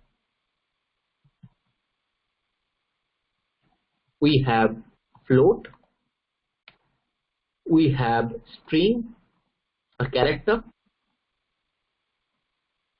Let's understand this three as of now. We'll go double and all those things later. So let's understand this. First, the data types we have integer, float and character. We have few more. We'll discuss about it later. Integer, it means it's basically a number with no decimal. Like this is 10, a round figure number. This is 20, a round figure number. Float means it would be having basically one decimals, like 0.12. 20.23. Now we have character or a string where I am assigning value to A is equals to inside double quote 10. I am assigning B is equals to inside double quote 20. So this is one more data type. This is not the data type as number actually. It's basically a string. It is basically a string. At that time, if you do this operation like in this method, 10 plus 20, and if you come here, C would be giving as value as C is equals to 30. But if you do in this fashion, A equals to 10, which is in data type of string or character, B is of 20, and if you write C is equals to A plus B, what it will do? It will concatenate the string, like C result would be 10, 20 with a string. See this now. See this magic. I have given C A 10, B 20, C equals to 30, which is coming properly. Now I'm slightly changing it. A I'm giving it 20 as a string. This also as string. Now C is equals to A plus B, see 10, 20. So it got concatenated both the string. So that means summation of numbers definitely gives you a resulting number. Once you summation, or if you're just adding both the string, it will get concatenated. So this is the importance of data type. Just remember it, like we have different type of data types that we are going to deal with later point in time. We already known about object, like as an example yesterday I talked about a car. Car is having multiple properties, like it has color, it is model, it is having price, it has having type.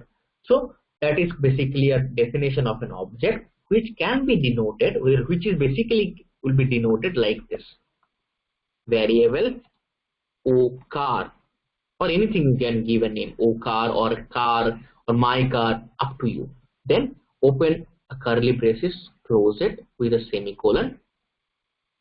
Then inside this you must be giving all the properties, like as an example, my model,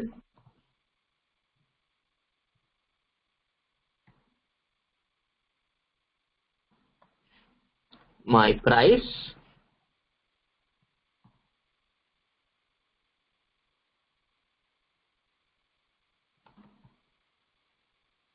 my type,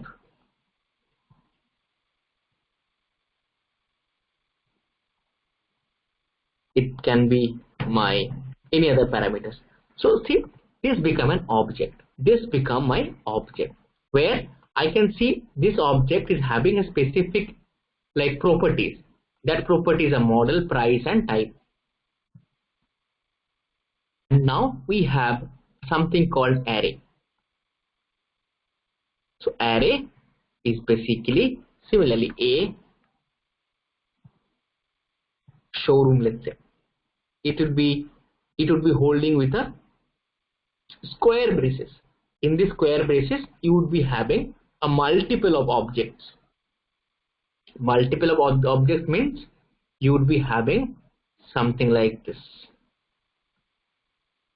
See this, bracket opened, first object, you can use this,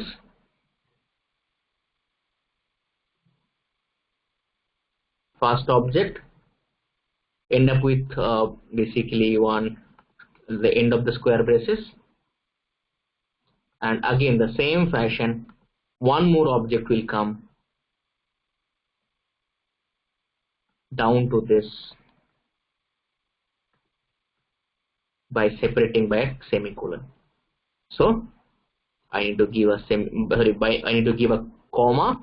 If this is my first object, then I would be having my second object here. So now this is the structure. So let me show the structure here. Let's say assume it variable. O object is basically this is my object structure, which holds, let's say, model is ABC, or I'm having only price. These two parameters I'm having it. Let's say 10 lakhs. Now this is my object. Now my array would be variable A, let's say source or A array. I'm giving any name actually. It would be basically a square braces, and inside that you would be having multiple objects like this. One object, number 2, second object would be, let's say, this one in ABC, this will be CDE, this should be 12 lakh. It would be having one more car with this XYZ with some 9 lakh. So this become my array. So array is a collection of objects, and object is one particular an objectified character where it has a different like properties. So when we'll be dealing with this, it will be much more clear and it will be much more easier you for understanding purpose. Just remember the concept. So what we have learned just now, we have learned how to define a variable, how basically you can assign values to it, what is an object, what is an array. Now what we can go and think of, like we are having basically different type of looping concept. That looping concept will comment later. Now what we can do after that, like looping we'll do while adding any application. At that time I'll loop the record and show you how that looks and how to do the JavaScript at that point in time. Now there's a question, is a string can be quoted as single quote? Yes, you can do it. You can do it. So, and then we'll be go and check some condition like if condition, else condition, those things also we'll be doing it at the time of our classes while putting some formatter and do some validations. At that time, we'll do all this operation. Just to give a brief, like this is how the JavaScript can be write. Now, I'll show you one thing. One small tutorial, how will you implement the JavaScript here anywhere. Like as an example, click me to get the date. This is a button. If I click it, it is displaying some today's date and with time. What it is doing it right now here. If you see this, there is a button. Button is basically having an event. So this is a button we have also used, right? This button is having an event called onClick. Similarly, all the buttons in UI5 also having some event. That event name is basically a standardized event name. So once they're clicking on click, what they're displaying it, they're displaying some date. Now let me show you how they're doing it. So basically, see, this guy has directly written the JavaScript inside that button itself. Document.get element by ID equals to date. So let me show you what I'm going to do. I'm going here to my HTML app. There is my button. I'm going to use this onClick.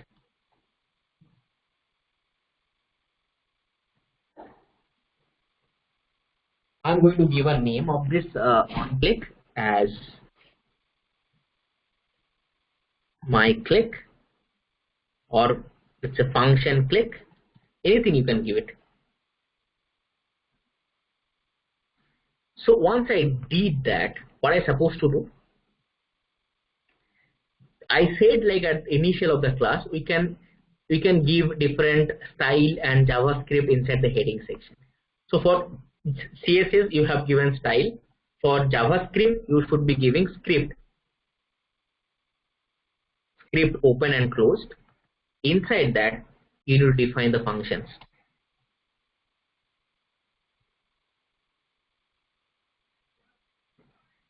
Now the thing is like there are different options.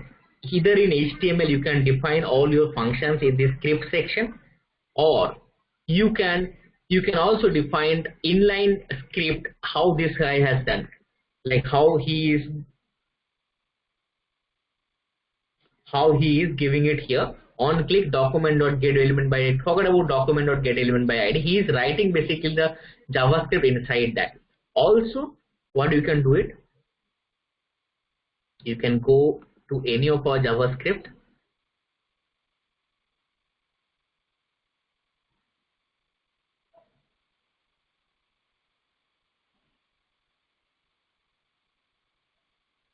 See, this one is very interesting. So what these guys are doing is turn on the light. Light is on. Turn off the light. Light is off. What these guys is doing it. Once I click on this turn on the light, they are just changing the image from this to an image which is having with light, and that is they are enabling and making that image as visible, or visible equals to their it is invisible, making it invisible, and this image is visible right now. And once I click on turn off the light, this is invisible, that previous one got visible. That is what they are doing it. So again, you can add the JavaScript directly on the heading section, or you can directly write the JavaScript on click, like they have given the function name, and directly they are writing it in this section. So this is completely up to us how we want to use it. So now the thing is, like in case of you, if you ask me, in case of Fiori, where do I write it? If you want to write it in Fiori, then Fiori would be having a separate pages. One page is for only for view section, like to design the screen, whatever activities we are doing in the body part, whatever we are doing, we will be doing in the functionality part, that would be writing in a separate JavaScript. Sorry, all the JavaScript would be written in a separate file. That would be having a name as controller. That's what we are talking about. Okay. So similarly, like what basically what we can do it, like in case of UI5, it would be completely segregated. You need not to have anything to be worried about. So what you can do it, you can simply take out your all functions and keep inside your controller page. You will be not mixing up all your CSS, all your JavaScript into one single file. It should be segregated completely. Like CSS would be in a separate file, your controller or the functionalities would be in a separate file. So everything would be segregated. That helps you a lot to write your code properly.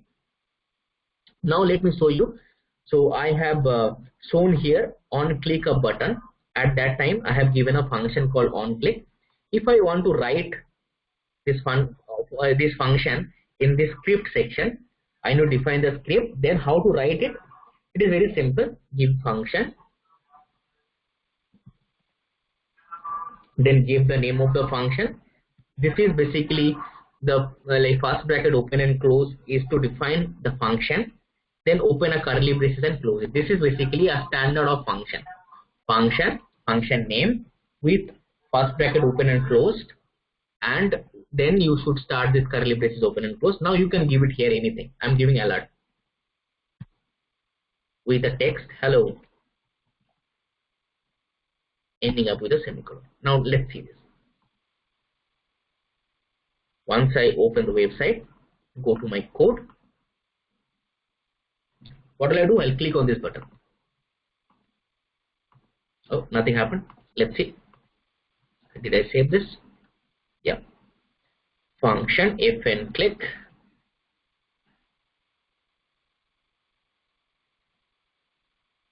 Oh, sorry.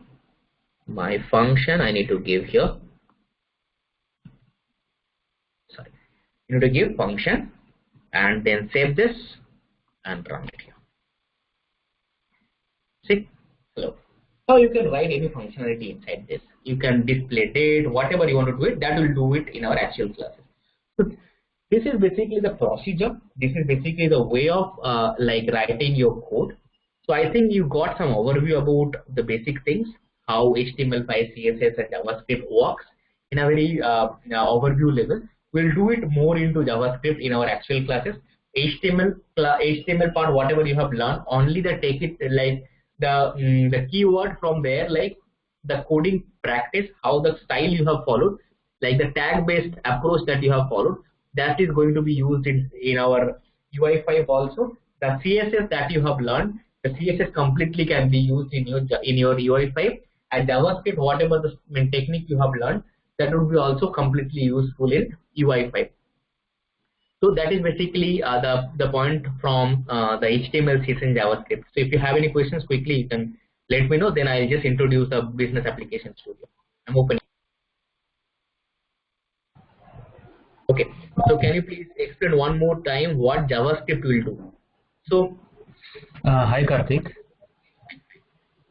Uh, Hello. yeah, go ahead. Karthik, actually what all you are showing in the Sublime and the examples, we can do all these things in the batch itself, right? We can do all these things in BAS. Okay. Yes. Yes, we can do it. We can do it. We can do it as well. There also. Okay. That also we can do it. So, but I wanted to give you like how from where the scratch level it starts. Definitely we can do it in BS because BS introduction would be a bit odd for you because most of you might not aware of BS and it would be having some run complex in running the application. So it might create some kind of like understandability issue. That's what I didn't take you there directly. No. It will be similar of this coding script, or it will be a different, or we did not get that. Yeah. Whatever all we are following over here, it will be similar, or how? It would be similar. It would be similar. Like the coding structure, the process you are following it would be similar. But UI5 again, it is having its bit standard pattern. Like as an example, it's having more features. Like if you want to, like you can also see the same type of coding. Whatever I'm doing it right here for CSS, doing the views creation, everything would be similar in BS as well. You need not worry about that. It will be similar. Okay, you will not be lost. Thanks, Karthik. So we have few questions like, can you please explain me what JavaScript will do? See, JavaScript is basically a programming language that could be for writing any of the functionalities. As the last class we're talking about, I am having a simple form, asking some questions from the user, name, give your email ID, give your contact number, then you are saving it. Once I save it, then what it's supposed to do? It's supposed to send the data to backend and store it, or it's supposed to validate the record before sending it. Like if somebody is not filled their name, if they're trying to submit it, it should throw me an error like, boss, you are not filling the mandatory fields. So all this set of validations, all this set of processing of data, all this set of storing the data to the backend, all the processing level would be done in JavaScript. HTML and CSS will help you to design your screen, but CSS will try to make a live, it will try to like give a life to your code where you can able to go from one screen to the another screen. You can perform some transactions. All those things would be happen via JavaScript only. Now one more question, like for CSS, we are always use style only. Yes, it does. Like see, basically CSS is basically a style sheet, right? Because cascading style sheet. So all the styling part, whatever we are doing in CSS, that would be in CSS only. In CSS, we will not be writing any kind of business logic. In CSS, you are not going to create any views. Like as an example, you are doing some screen, you would be required a button, you would be required a simple form or a table. That never would be defined in CSS. It is completely separate and used only specifically for styling purpose. View means wherever you are writing your code to design, that would be specifically for like displaying your view, like designing your view. Like, okay, there is a question for application developing using web ID. Can we export it to BS? Yes, definitely we can do it, but there are some certain processor include because BS required a certain structure. That structure would not be there in a web ID. We need to make the structure live to get that application run in BS. That process I'll show you in one of our sessions, how to import from web ID and take it application and how it will run in BS. But the possibility is there. Yes. Okay. HTML will add static text to web page. CSS will add color. Yes, exactly the thing. Yes, writing the functionality. What Sandeep has written is exactly correct. Yes. So let's. So if you have any questions, you can go ahead. Otherwise, I need some 10 minutes of time to show you Business Application Studio. If you have any question, you can write. By then, I will just quickly.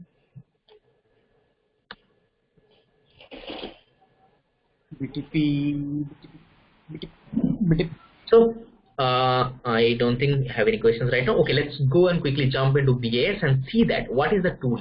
And before going to start the next week class, what you should be ready. first of all, you're supposed to register yourself in this BTP cockpit. Please make sure you are registered. Once you are registered, you can go and sign in. Let me do it here. I might have opened some sort of account created for my ID.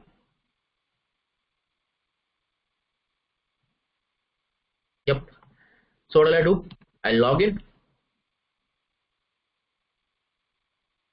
You can use existing one as well. Let me directly jump into the dev space and show you directly.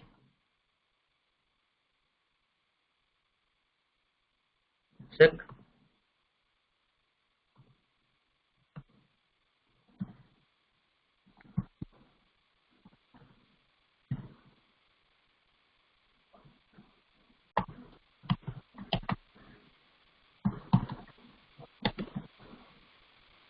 Yep. Once you have an account, what you're supposed to do? You're supposed to go and log into the system. Once you did that, what would happen now? You should be coming to the screen like this once you have logged in.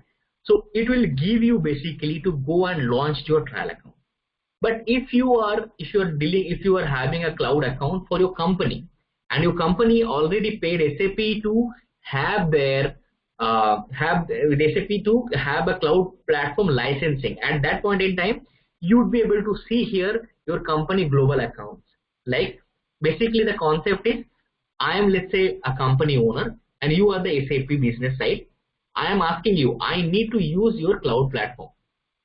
I need to use your business like technology platform, BTP. So give me some accounts. What they will do, they'll assign one global account to us for my company.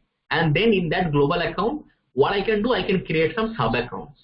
Like let's say there is a global account, for that cost I need to bear to SAP, and I would be able to create multiple sub accounts. Like as an example, account A, account B, account C. First account I am using for new purpose. Second account I am using for Cloud Foundry purpose. Third account I am doing for again some other purpose. So this is how the structure would be happening in cloud. So once you're in trial account, then you would be going to trial home. Once you go to the trial home, what you're supposed to do there, like in that trial home, you can able to like open your trial sub account. You just click on allow in this.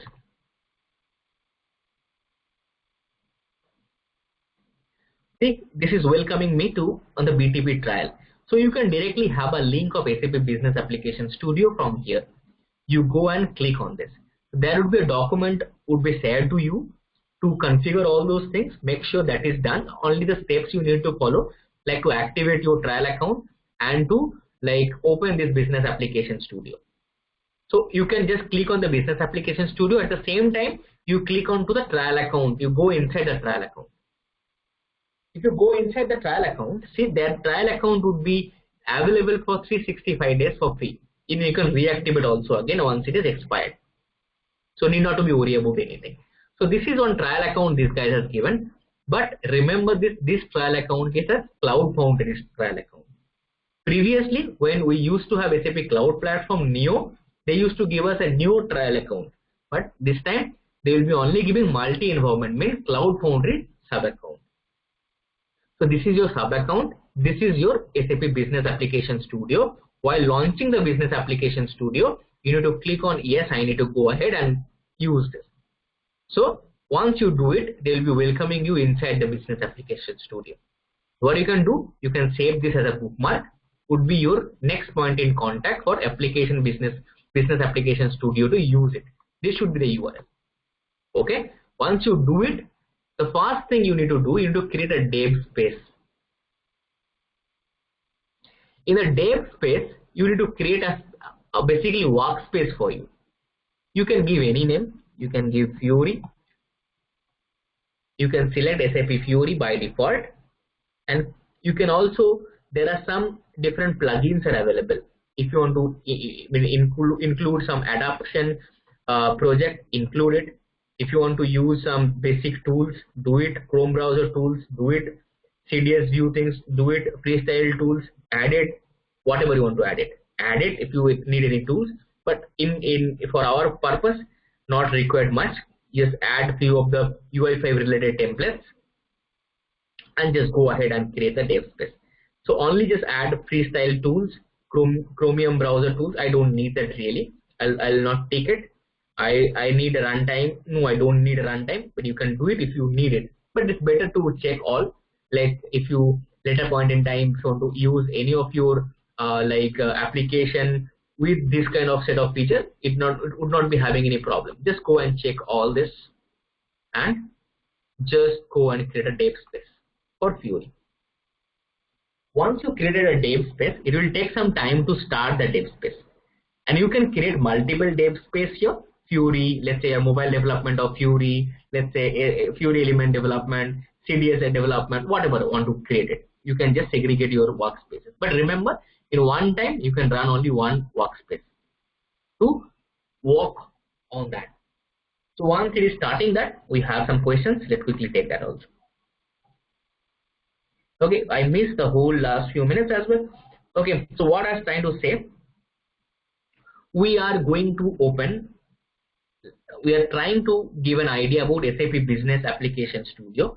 So as I said, SAP Business Application Studio is basically the IDE, the development environment where you are going to write your Fiori based applications.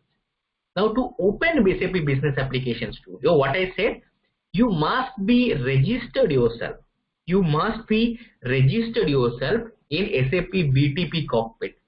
How to do it? There would be a document would be shared to you giving all the steps. There you can register into this cockpit. Then once you registered, you would be logged into the system. Once you have logged in, you would be coming to this welcome screen. You can click on this Business Application Studio to open your Business Application Studio in the next tab and go inside the trial account as well. So this will take you to the trial account that you have created. If you see the trial account, if you go inside the trial account, what you can see, all the information about the trial account you have, like your trial account name, trial account ID, all the information. Okay, and at the same time, the tab you have opened for Business Application Studio, there what you need to do, you need to create one dev space. Like this is basically an IDE, like basically where a place you'll be writing your coding. Now for writing the coding, you definitely need to have a workspace where all of your project would be saved, all of your applications can be categorized. So you would be creating one space here.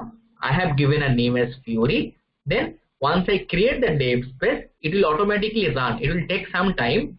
Then ultimately it will be run. You can stop it by click on this stop button. You can download it by click on this download button. You can edit it. You can delete it as well. Once it is running, then only click on this Fiori link, like the link it is coming, the name you have given. Click on that name. Once you click on that, it will take you to the workspace of the Business Application Studio. I hope it is clear right now. Yes.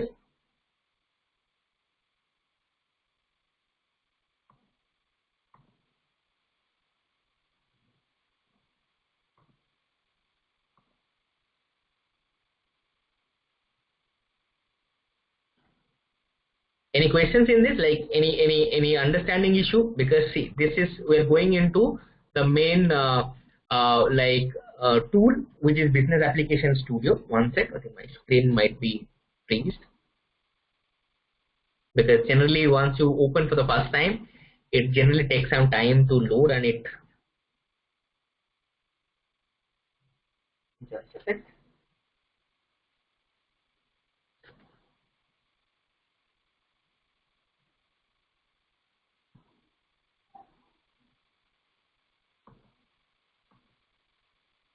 Sure. Okay. It is trying to render. Just a minute.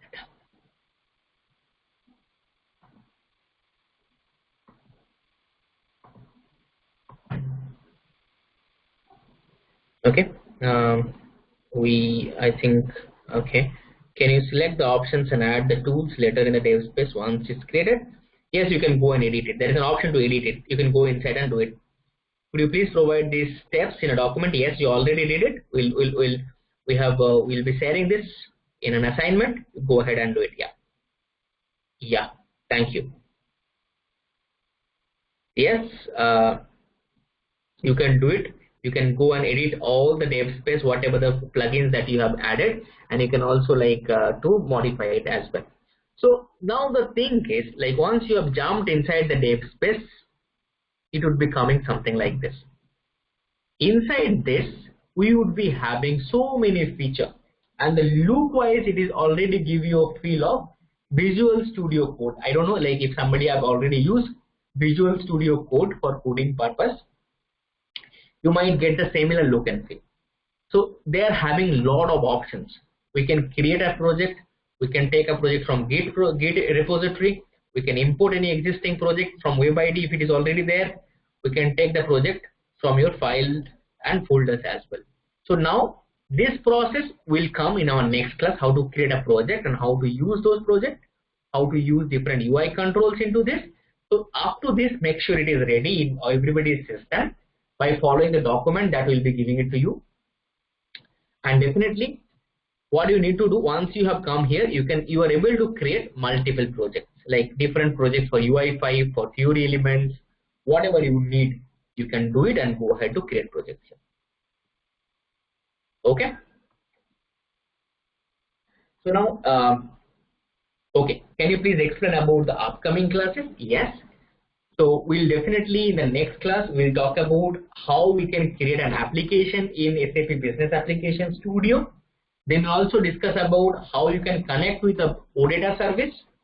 We'll show you some sample OData service initially to display the records and show the data binding and the validation concept, like the JavaScript and Fiori application development process. Then what we will do, we will create a OData service. In the OData service, basically we will be integrating again to the application to see the live data from the backend. Then what we will do, like we'll then create some Fiori element based application and also import and deploy the application whatever we have created in custom that will be deployed into the backend system. Also activate one standard applications. Also that our standard application would be enhanced in both the level, front end and back end, and also be deployed. And we'll also show the Fiori elements, UI annotations and all. So that is morely the broad topics I'm talking about. Inside the minute level topics would be there. Assignment 1 is already I think said on the email. It would be having three, there will be 2 assignments for the day 1 and day 2, along with 1 document to configure it. Like how will you configure the Business Application Studio and the destination. So please follow the steps before starting the next session. So once you have created the dev spaces, we are ready to go to create an application. I don't want to create the application today. So we'll be creating from the next class and we'll discuss in very detail. Yeah. Yes, we'll see some adoption project as well. Yeah. Adaptation project would be a part of there, like a few element based application and standard application process. I'll be showing it there. Yeah.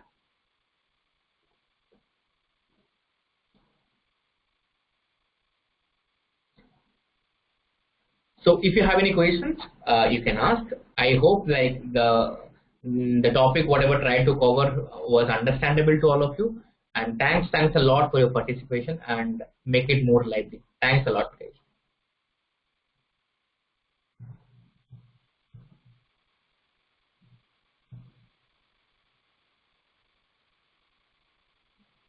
What advantage do we have our Visual Studio Code? See, Visual Studio Code doesn't carry the SAP related softwares.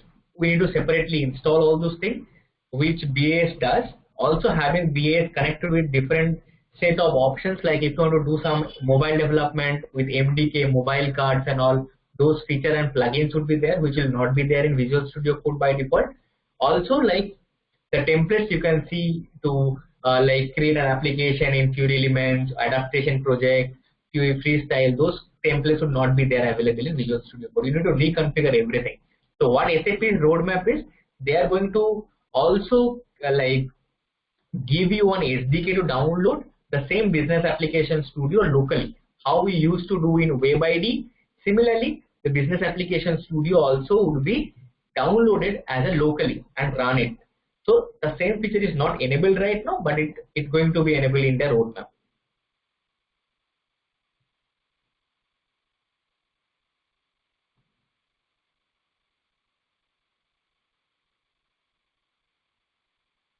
And increase the namespace, it will be adjusted by itself. See, the thing is, there are in the trial account you would be eligible to do a certain space, use certain space, because you can't like, see, once you created multiple projects, it would definitely consume some memory, and it is having some restriction. I'm not exactly sure about what is the limitation or what is the exact size of that. I'll check and come back. But you would be able to do a number of like, there would be a specific size allocated to you. Once it is done, or is full, you will be getting warning like the storage is almost full. You delete some application or take a backup from your workspace. That is what basically it works.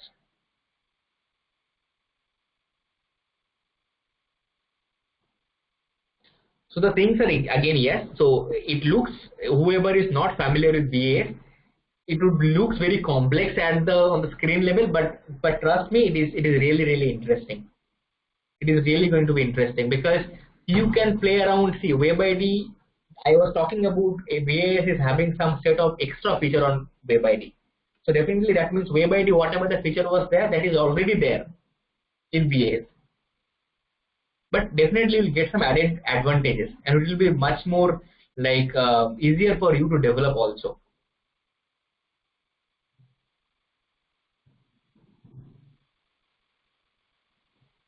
Does Sublime Text have syntax checking for HTML? Okay, you're asking, is that BA supported that part, or you're talking about how, like, as a question, like how Sublime Text is giving us some prediction, also giving some like suggestion about HTML while writing it.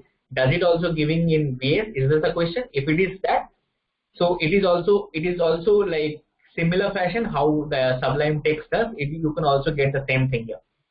And also, like, it is also having a validator. If you're writing something wrong, it will give you a warning. This is where you are writing wrong. Those interesting and intelligence feature also there in BA's writing.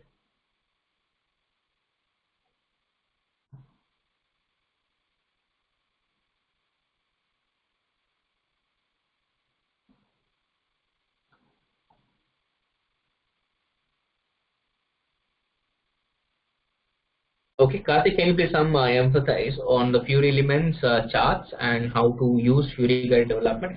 Yes, we can do it. We can enable one Fury object page, Fury element object page application and show you graphical representation. And also there would be some Fury standard guidelines need to be followed while developing any custom applications, or it can be kind of a standard development. I'll be sharing. I am having a document. I'll be sharing with that as well. Are you going to show Fury app deployment? Yes, definitely. We'll be showing in ABAP repository. At the same time, we'll be deploying in our S4HANA on-premise as well. Yep, thanks. Thanks, Luz. I think we're going to see in the next week as well, definitely. Thanks everyone. Thanks for your time and thanks for the responses. We'll definitely meet next week, same time. Can you show how to derive record from Excel?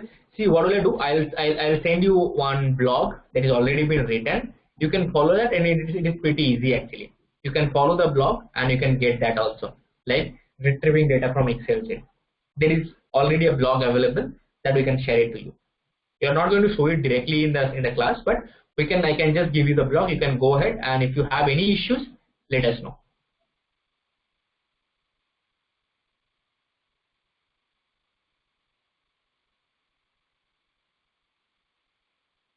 Yes, sure, Michelle. We'll give you all the documents, the HTML file that I have created, the paint screens that I have created, and the today's presentations, like the content that we have planned. Yes, everything will be shared after this class end.